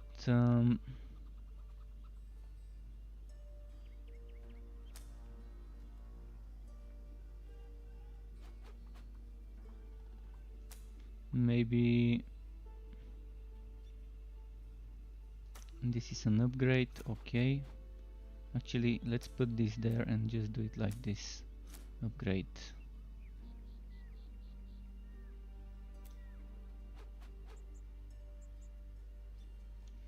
Oh, this one could be an upgrade, but I think there's a better one somewhere out there at this level that I can wear. That's the one I was talking about. There we go. Just big difference. Actually, I'm gonna even get rid of that one without the socket. So what was I looking for? Boats fired on shock legendary items. 439.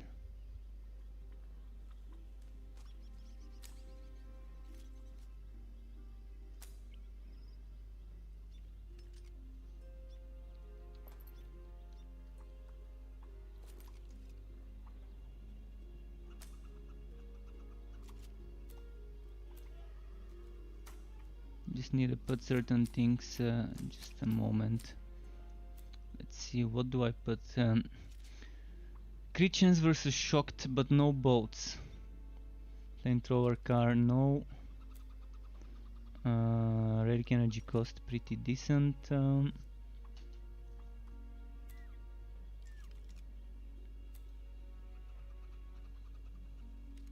Well, there isn't a better option for boats fired on shock.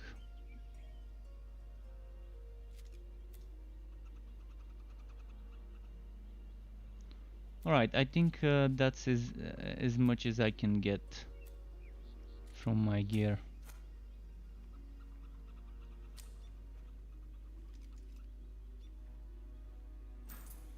I'm gonna equip this maybe. Wait, where did it go? I forgot to pick it up, didn't I? There was something with a ton of damage, which... this one. No! This one. Elemento. Armor again, no.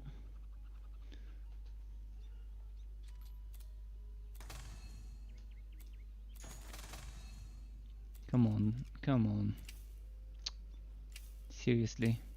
Okay, let's just do the next map. This is a ton of damage, so I can't miss out on it. Right for the boss fight. Psora, Shriekbeak. I'm gonna go for Shriekbeak. Although Psora is not a bad choice, because she doesn't have invulnerability phases.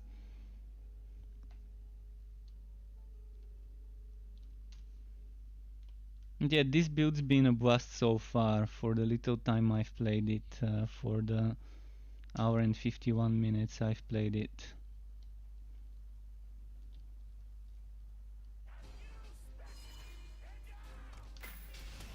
Why did I use reload first? Rookie mistake. I pressed the wrong button.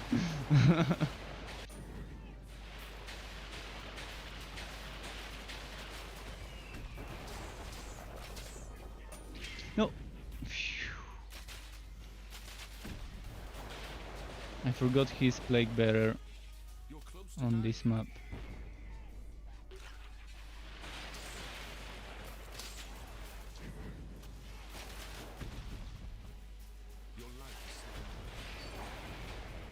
Should not have gone for a plague bearer. I can't stand in one place in DPS when this plague bearer happens. I still think they should change the plague bearer bows to explode when nearby your pet or minions. Because how the hell do they know which one is me and which one is the pet? And I mean, my pet is still an enemy to the bow, to the enemy who is casting the bow. So it makes sense for those plague bearer bows to explode on contact with your pets and with your minions the same way they do with you. Instead of them just ignoring pets and minions and just going straight for the player. Okay, we're done with the revolt now. Next we're gonna pump targeted strikes. Eventually I'm probably gonna respec from targeted strikes into tight grouping just for the sake of not using the meta yet again for this hero, because targeted strikes is the strongest. From all of those, targeted strikes and explosive arrow are probably the two that stand out as good damage per second.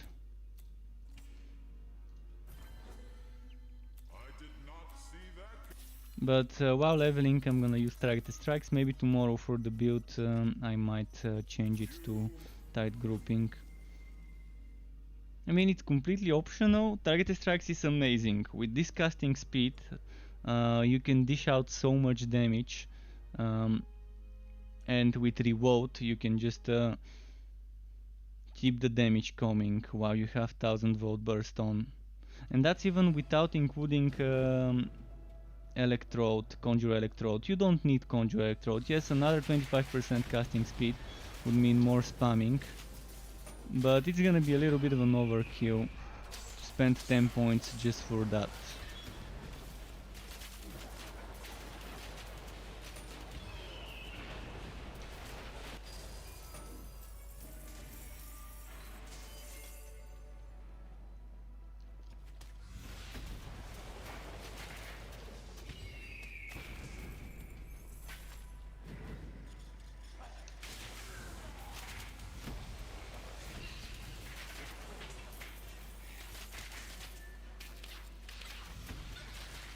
There we go. Yet another one of those maps.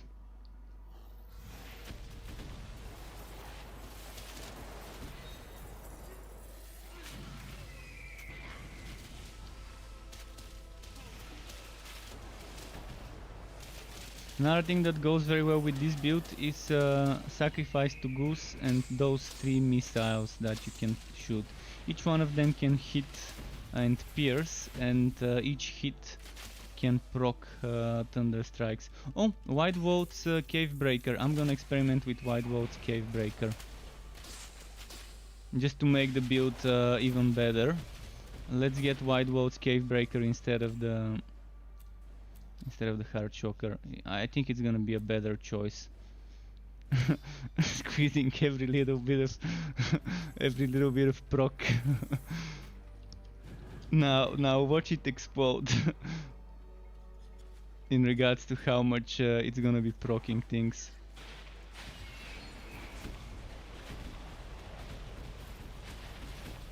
Because again, procs can proc other procs, so proxception happening.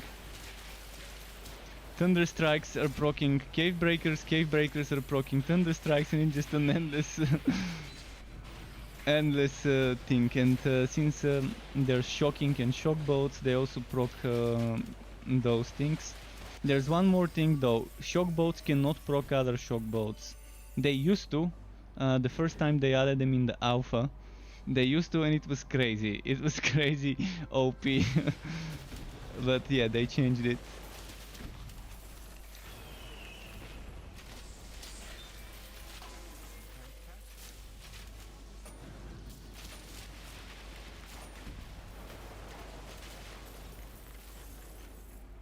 so yeah, we just took the build to a little bit one level up, maybe, let's say, to the next level.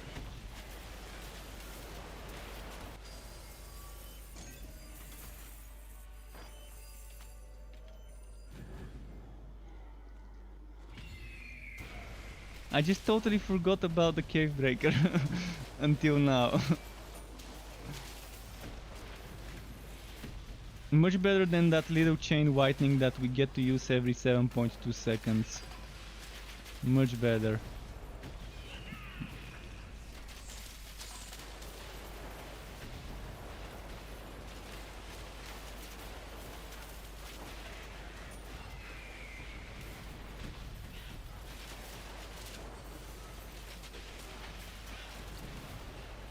So much stuff.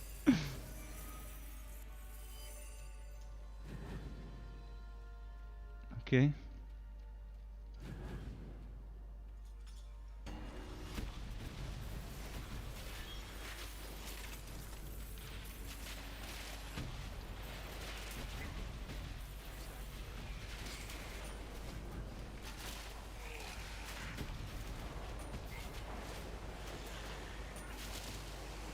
Now I'm even considering removing Heartseeker and putting something else there. I'm definitely considering putting PP or Rizzy. PP or Rizzy would be fun. Because I can get 10% extra damage to SWOT targets and SWO the targets with Rizzy. And with PP I can make them do less damage. And get, what was it, return ammo.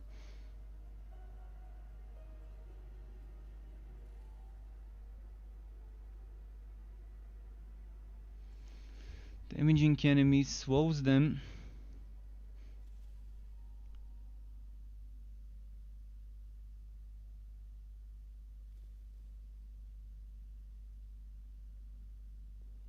Another thing would be goblins.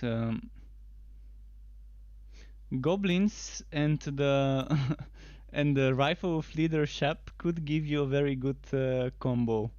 Because the little goblins with the rifles can proc stuff, but it's not worth sacrificing White Vault, Cavebreaker or Infectious Shooter for the rifle of leader Shap. So I'm probably gonna test Rizzy's Fate.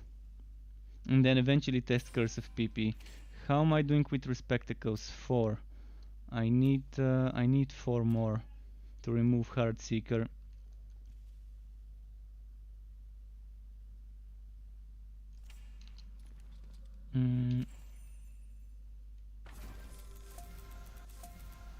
We can get to Respectacles soon.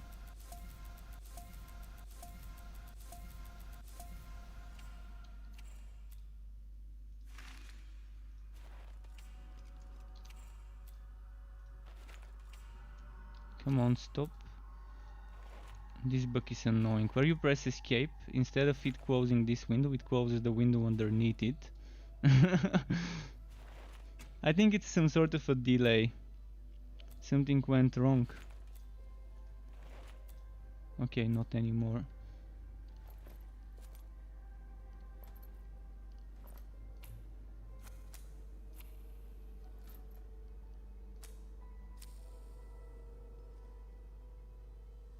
Chance to shock on helmet. Damn, if only I can get a chance to shock helmet that's legendary and the musketeer one. It's gonna be the best thing ever for this build.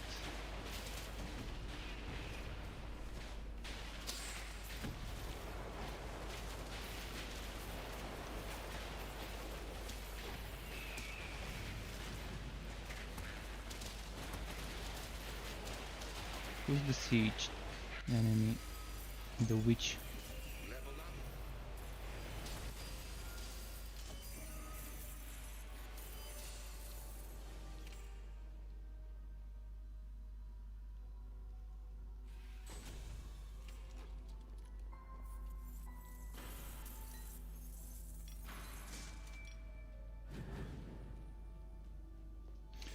In fact, if I go for Rizzy's Fate, I don't need to go for the tier 3 bonus. I mean, it's nice to have that tier 3 bonus, cause he can proc some stuff as well.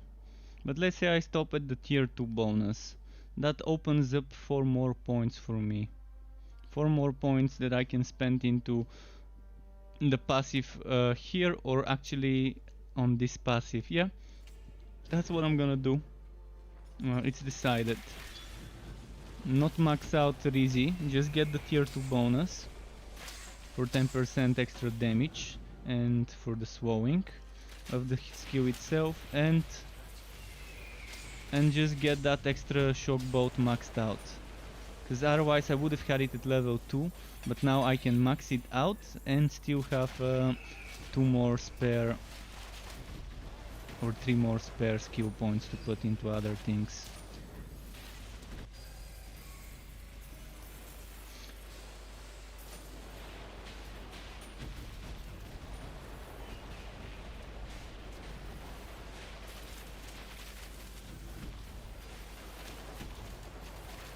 Nice.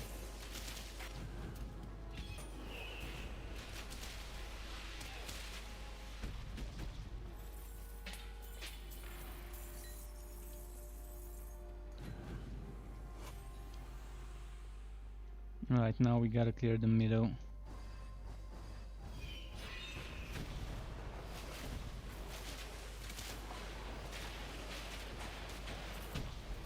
I'm gonna save the big relic skill for the boss fight. so I'm not gonna use it anymore.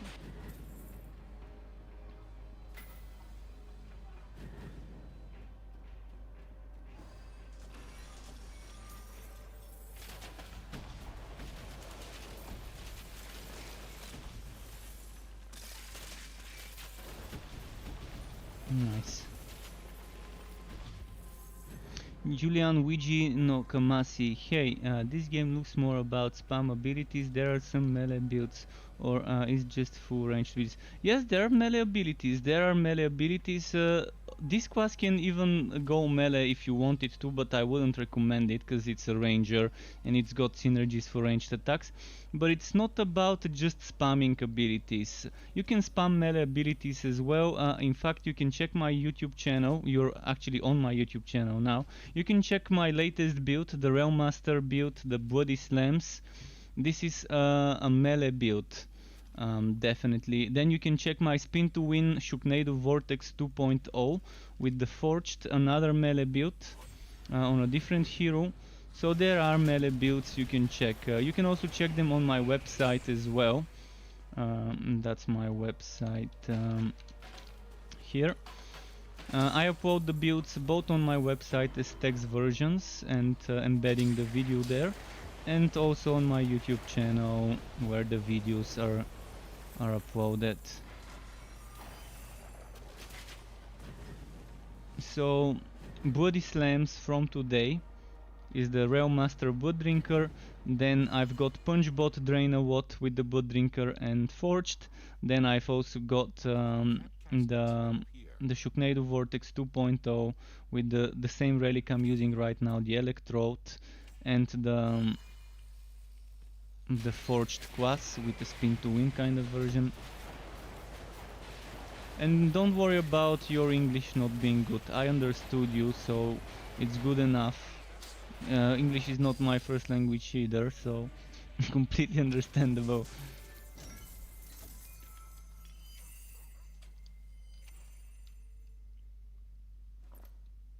Okay, yeah, there are definitely some good stuff to do melee with, especially with the Realm Master Slammer and with the Cyclone mode or Rapid Strikes on the Forged. And Vortex Bomb is so nice. I really want to make Vortex Bomber build, stacking a lot of Vortex Bomb cooldowns and using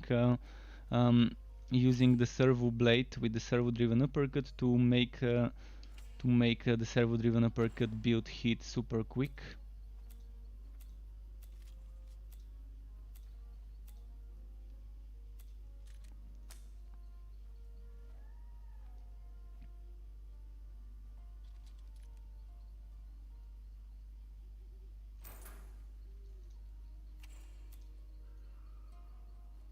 Might as well do this. Okay, what do I do now? Oh yeah, I wanted to get some respects. I can't get them right away though. How am I doing with respectacles? 5. Damn, I really need one more respectacle. Well, 5 it is for now. 5 it is for now.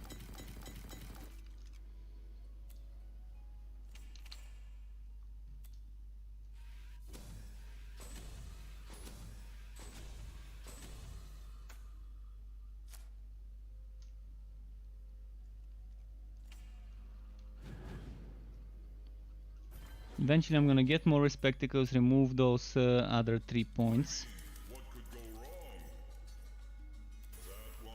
Mega packs, perfect.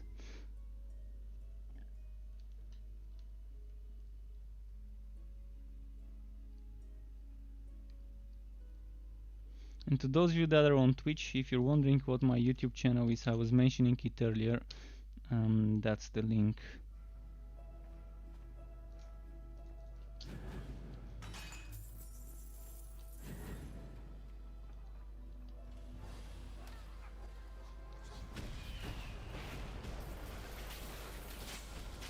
And I've also got a Discord. If anyone wants to join my Discord, the link's on the Twitch banners under the video. You can also use exclamation Discord, and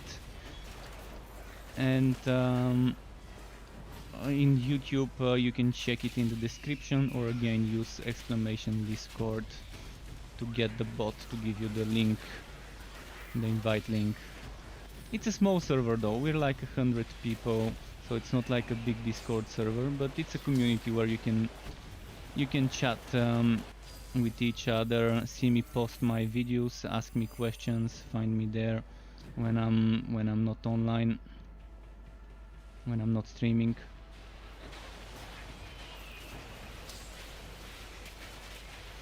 Keep in mind, if you do join my Discord server, sometimes the auto reaction rows bot doesn't work. So normally you have to react to a message with the green check mark to get a row assigned. But if you don't, I would assign the row.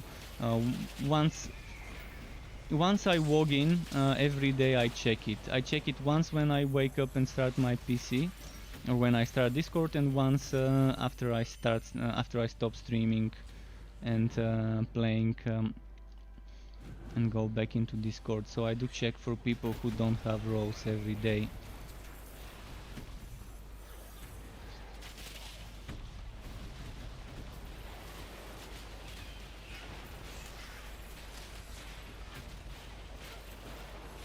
And I've also got social media for my channel, for my stream on YouTube, not YouTube, on Facebook and on Twitter. But I'm not a person that posts non-build and non-game related stuff, so I'm not that active on social media, posting personal stuff and things like that, like other content creators do.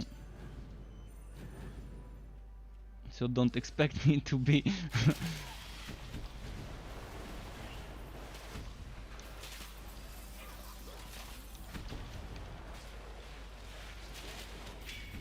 wow, this hurt. Thankfully I didn't die. Wait, wait, look at that, look at that. Look at my hero. It's like a madman. Best book ever. Okay, so I haven't used Rizzy's Fate in so long. Okay, now it worked. Now it worked. This was happening when I was holding the button for Rizzy. It didn't want to cast it, and it got stuck in a weird animation. Look at that. Okay, now it's not stuck. This was the weirdest animation ever. It was like hitting its head on the ground. Okay, now it's not glitched. I don't know how I even made it to glitch out like this.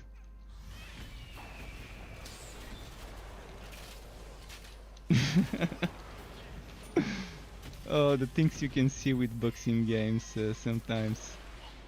Visually funny looking glitches are my favorite.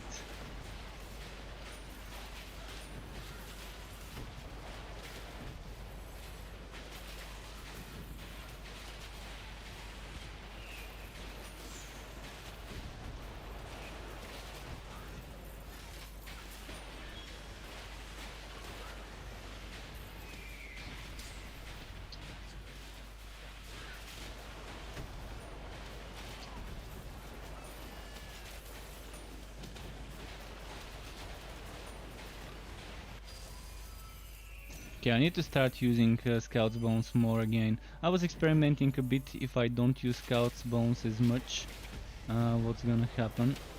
Just to check some of the other stuff. Just to check Rizzy properly.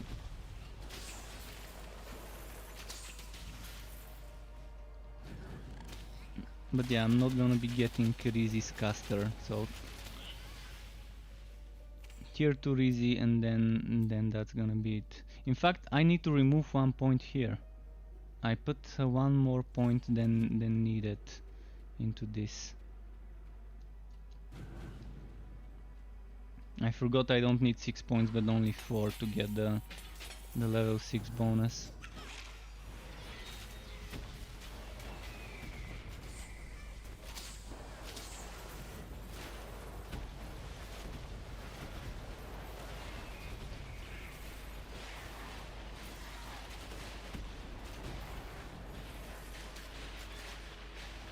to go this way and use it like this, cover more ground.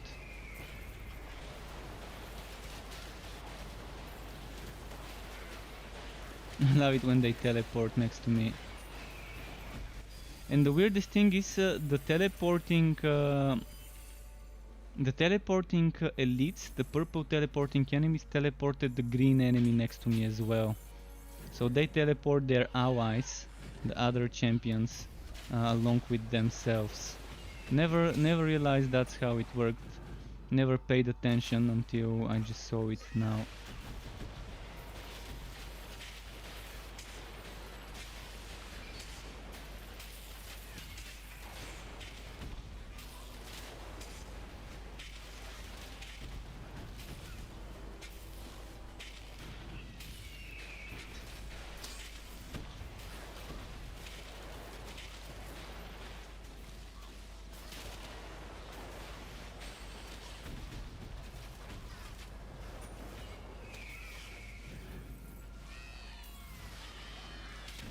I'm gonna group them here as a choke point. It's gonna be better if I do.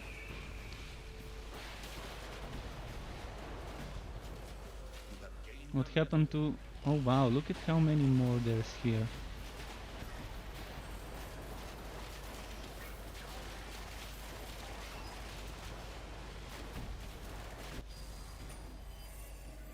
There's one thing I wanna check. Can I reset? Okay, never mind. The revolt is bugged again. I wanted to see if revolt would reset the cooldown. Oh, look at that. The book again. The book again. Okay, now it unglitched. So there's two books I need to report today. One of them is Rizzy's Fate. Getting like a whoop of the casting animation without casting. The other one is the book where Revolt doesn't reset the scout's bones. I'm gonna see if Revolt resets Rizzy's Fate in the next map.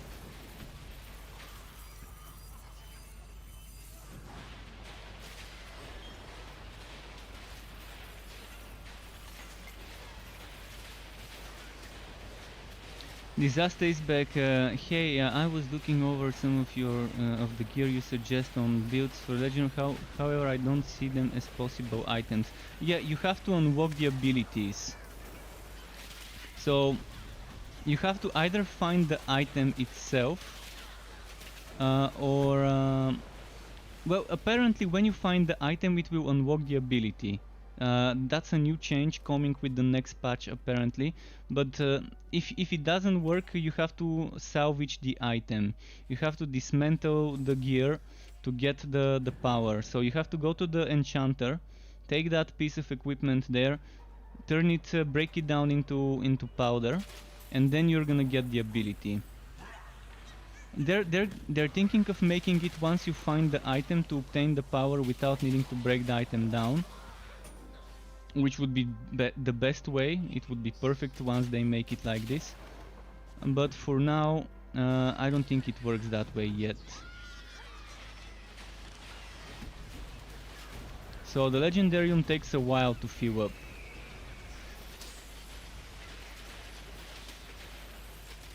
And you can try gambling for items. If you're after a specific item, keep gambling at the gambler NPC for that one item that you need.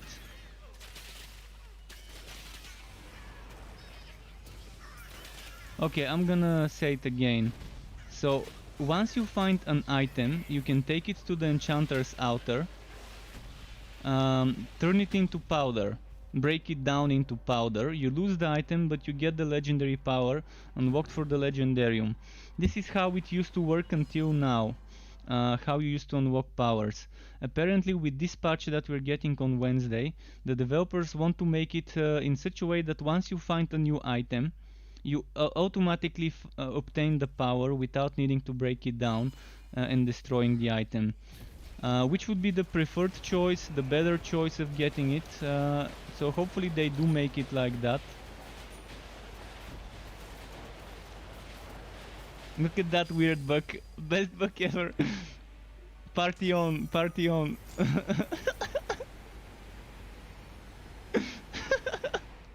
Okay, it unglitched and cast the skill. Best book ever.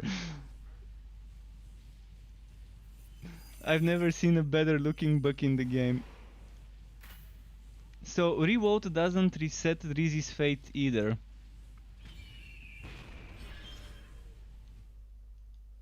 And now it glitched.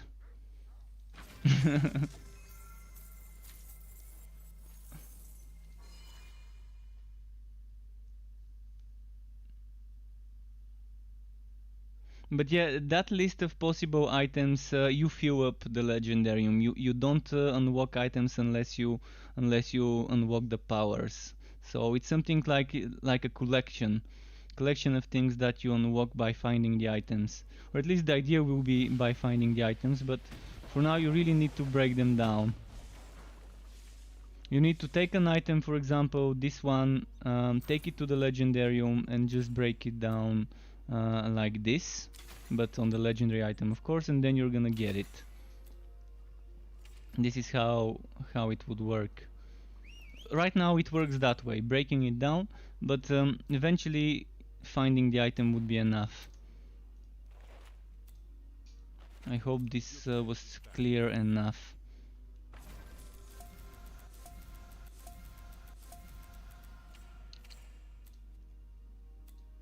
This is why some builds require some farming, because you need that legendary power.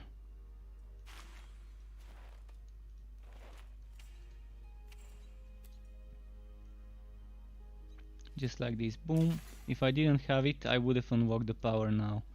I already have it though.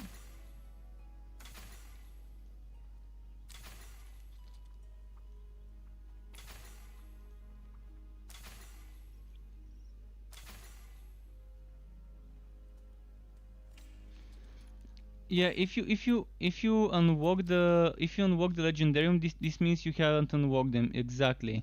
So masters, Herman's masterwork and wingspan, I haven't found those, which means I can't get the bonuses of those items. If I find Herman's masterwork and break it down, I'm gonna get the power. The same goes for the wingspan, and the same goes for everything else that is grayed out. So if I find one of those and break it down, I'm gonna get the power and then I can use it. I wish I could show you. Actually, I think I can show you. I think I've got Woods Beast shoulders here. So I can demonstrate this in action.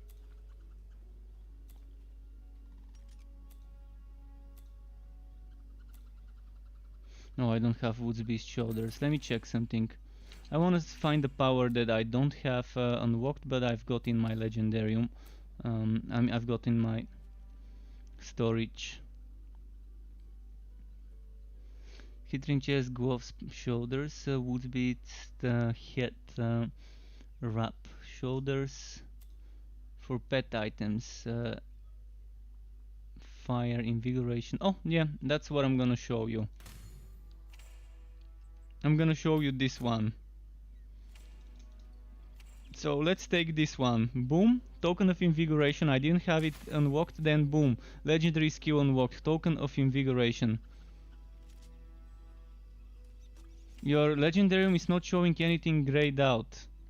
And that's super weird. I don't know exactly what you're trying to describe, but if your legendarium is not showing anything grayed out at all, then that might be a new bug that only happens on your side. Because if I go to the live server, I don't have this bug there. It's a pretty strange bug. I mean, the first time I'm hearing about something like this existing as a bug.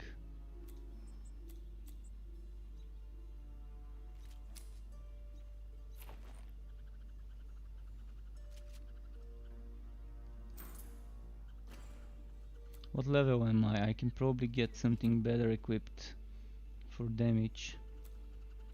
Actually, let's not worry, my damage is good enough as it is. I just needed to remove one more point from here and then put that point here and then remove I remove 2 points from here, I need to remove 1 point from here, and that's 3 points. I need 3 more points here as well. Okay, hopefully I get an infamous uniques map. Unlucky. I'm gonna do goblins.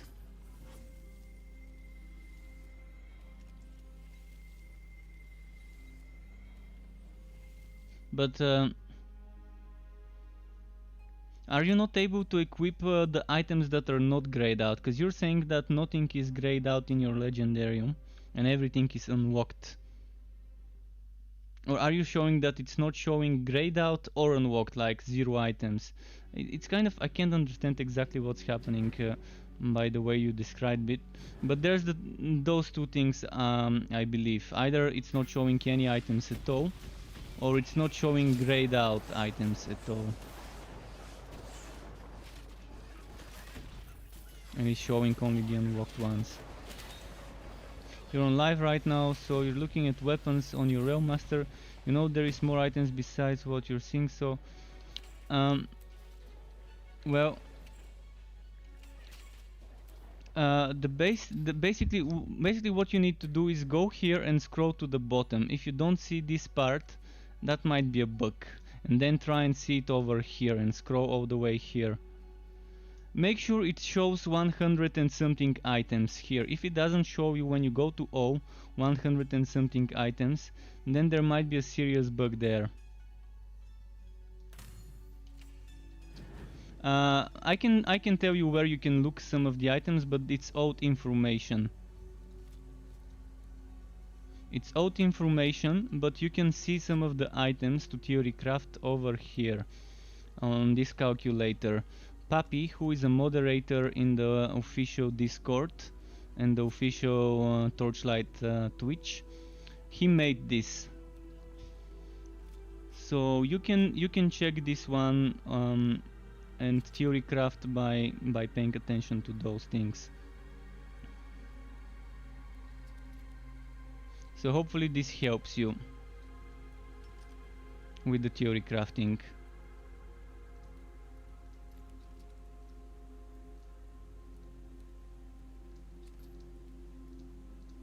On the side you see Legendarium.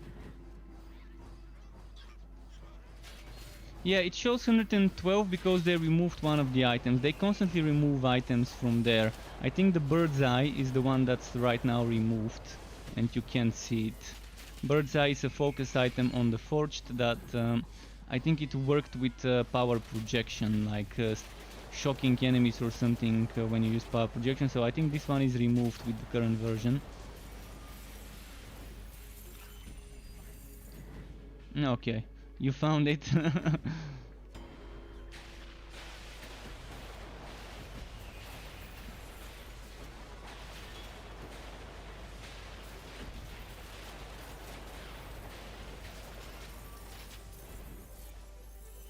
I'm constantly paying attention to patch notes and try to keep myself informed about what gets added and what gets removed from the game to get rebalanced or reworked. And I think the bird's eye is currently the one item that's the difference between 112 and 111. In fact, at one point we had 114 things in the Legendarium. At one point, then certain things got removed to get, I guess, reworked.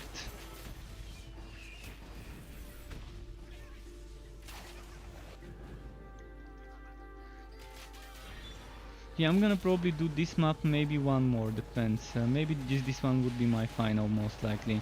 Because it's 25 minutes past midnight. I'm still gonna keep leveling and playing after I stop streaming. So I can get this to 57. Because I'm only 53, so it's gonna take a while. But I did start streaming later today. Took a while to make everything ready for that previous build I made.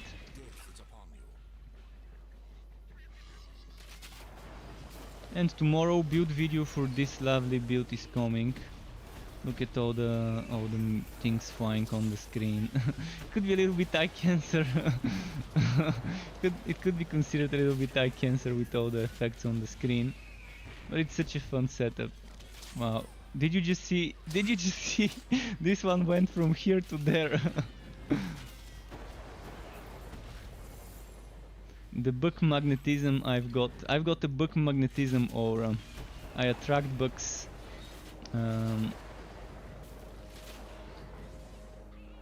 Like moths to a flame, like flies to shit, like flies to cow dung.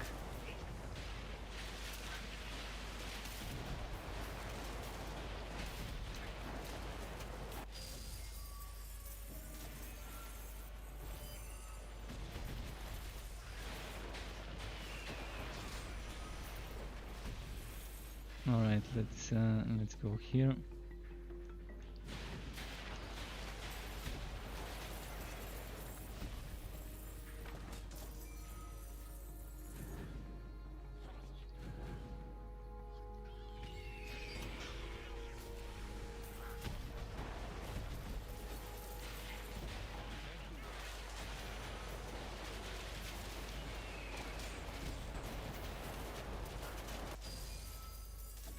Pretty decent and quick bursts.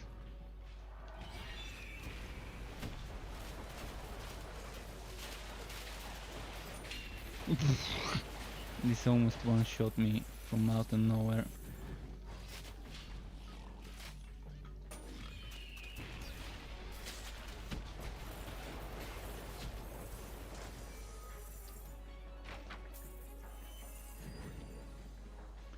Doom pipe is a focus item. Doom pipe is a focus. So it's an offhand.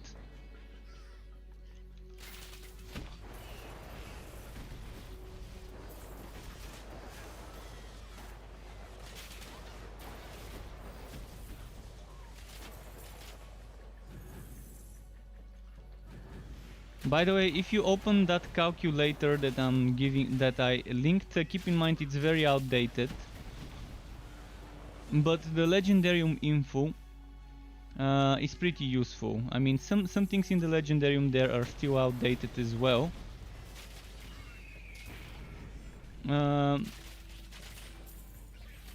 And skill-wise, a lot of things are. So don't rely on this calculator right now. I'm not sure if Papi is gonna update it or whether he gave up on it. I used to use it in my builds. What just happened? Leonardo Sanchez subscribed to my YouTube channel. Thank you very much, Leonardo, if you're watching. I really appreciate the help with growing my channel. Welcome to the Struck Club.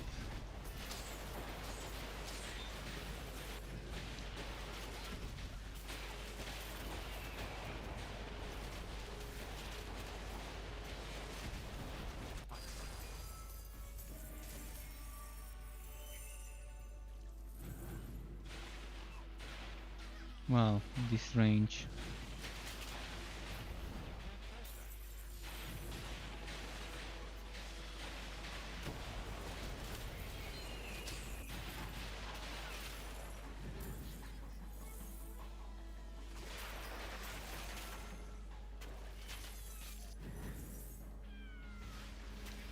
Okay.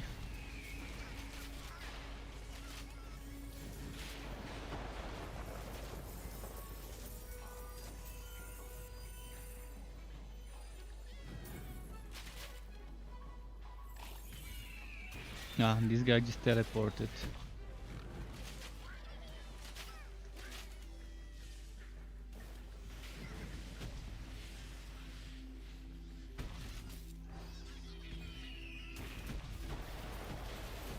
But yeah, this build, once all the bugs are fixed, would be so much stronger. Because Revolt will not get glitched out without cooldown. I mean, without the cooldown going down. It will be resetting Scout's Bones, and you can just do 3 Scout's Bones one after the other. 3 Scout's Bones if you have 2 charges of Revolt. Cast 1, Revolt, cast 1, Revolt. It's amazing. Just imagine how much we're gonna be breaking the servers that way. With all the procs from 3 consecutive Scout's Bones.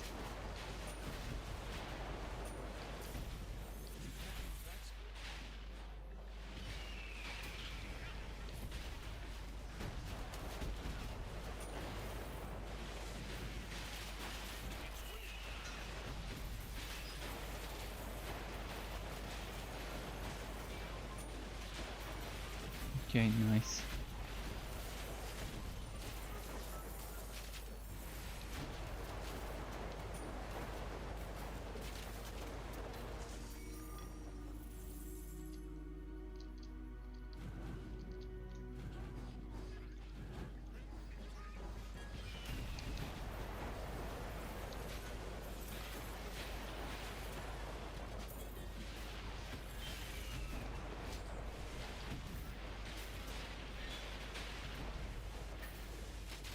So the cooldown of Shasta gets reset, by the way. But the cooldown of Sacrifice to Goose, Scout's Bones and Rizzy's Fate does not get reset by revolt. So I think Goblin Legion and Shasta are the only ones that would get reset. Oh, this one also gets reset and refilled, so Ghost Visage also is not glitchy. It could be something in the blueprints, maybe Goose, Rizzy and Scout's Bones are missing some sort of property in the blueprint that lets them get reset when you cast Revolt. This is what I'm suspecting could be happening. Because it makes no sense to work for some skills and not others, unless there's something wrong with the blueprints. Some property missing for some skills that exists for the others.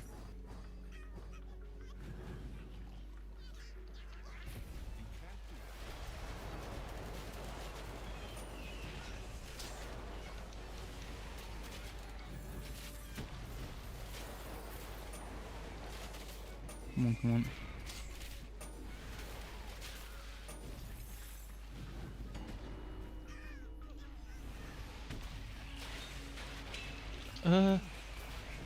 This one almost one-shot me.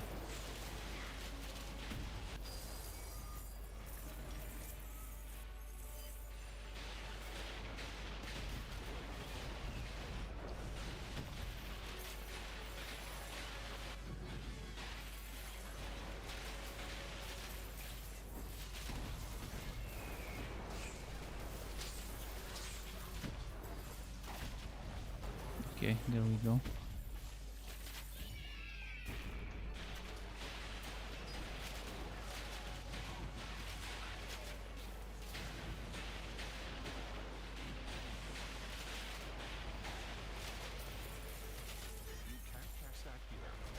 Okay, getting close to the boss fight now.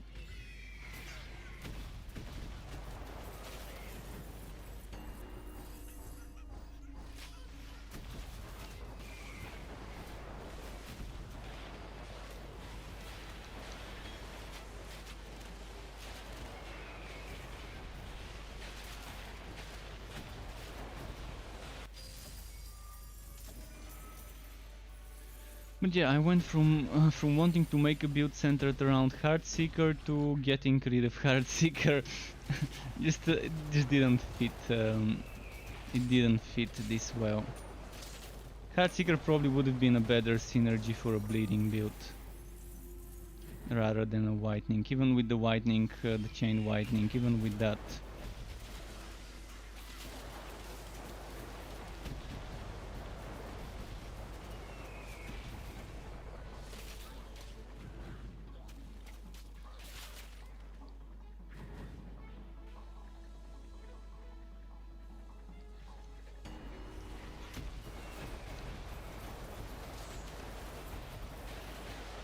Yeah, this map's gonna have to be the last one. It's already 35 past midnight over here.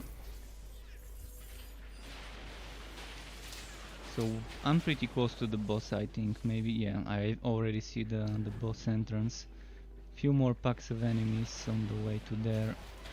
I'm gonna preserve my big relic skill and not use it until the boss fight, so we can burst it.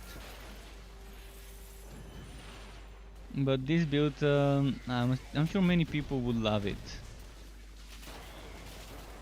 The weirdest synergy ever, yet pretty decent one.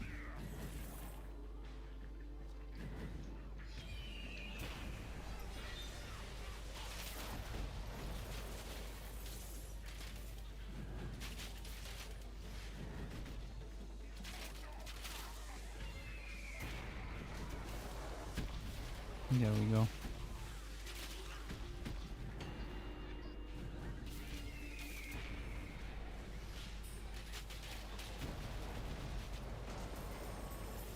Nice. Right, final few packs. We're on the final stretch here.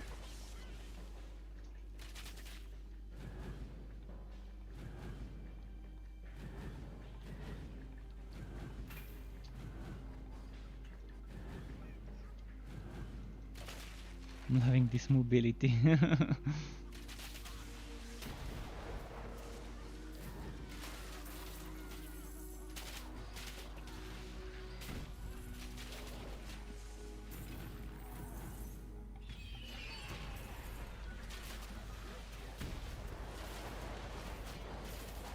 Oh, we can burst the boss now with max energy filled up.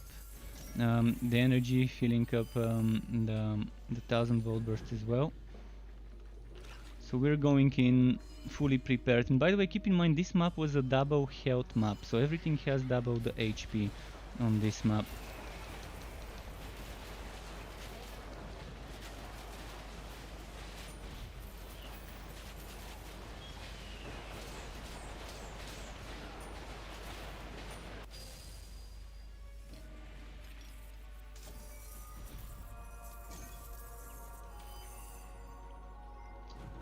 Okay.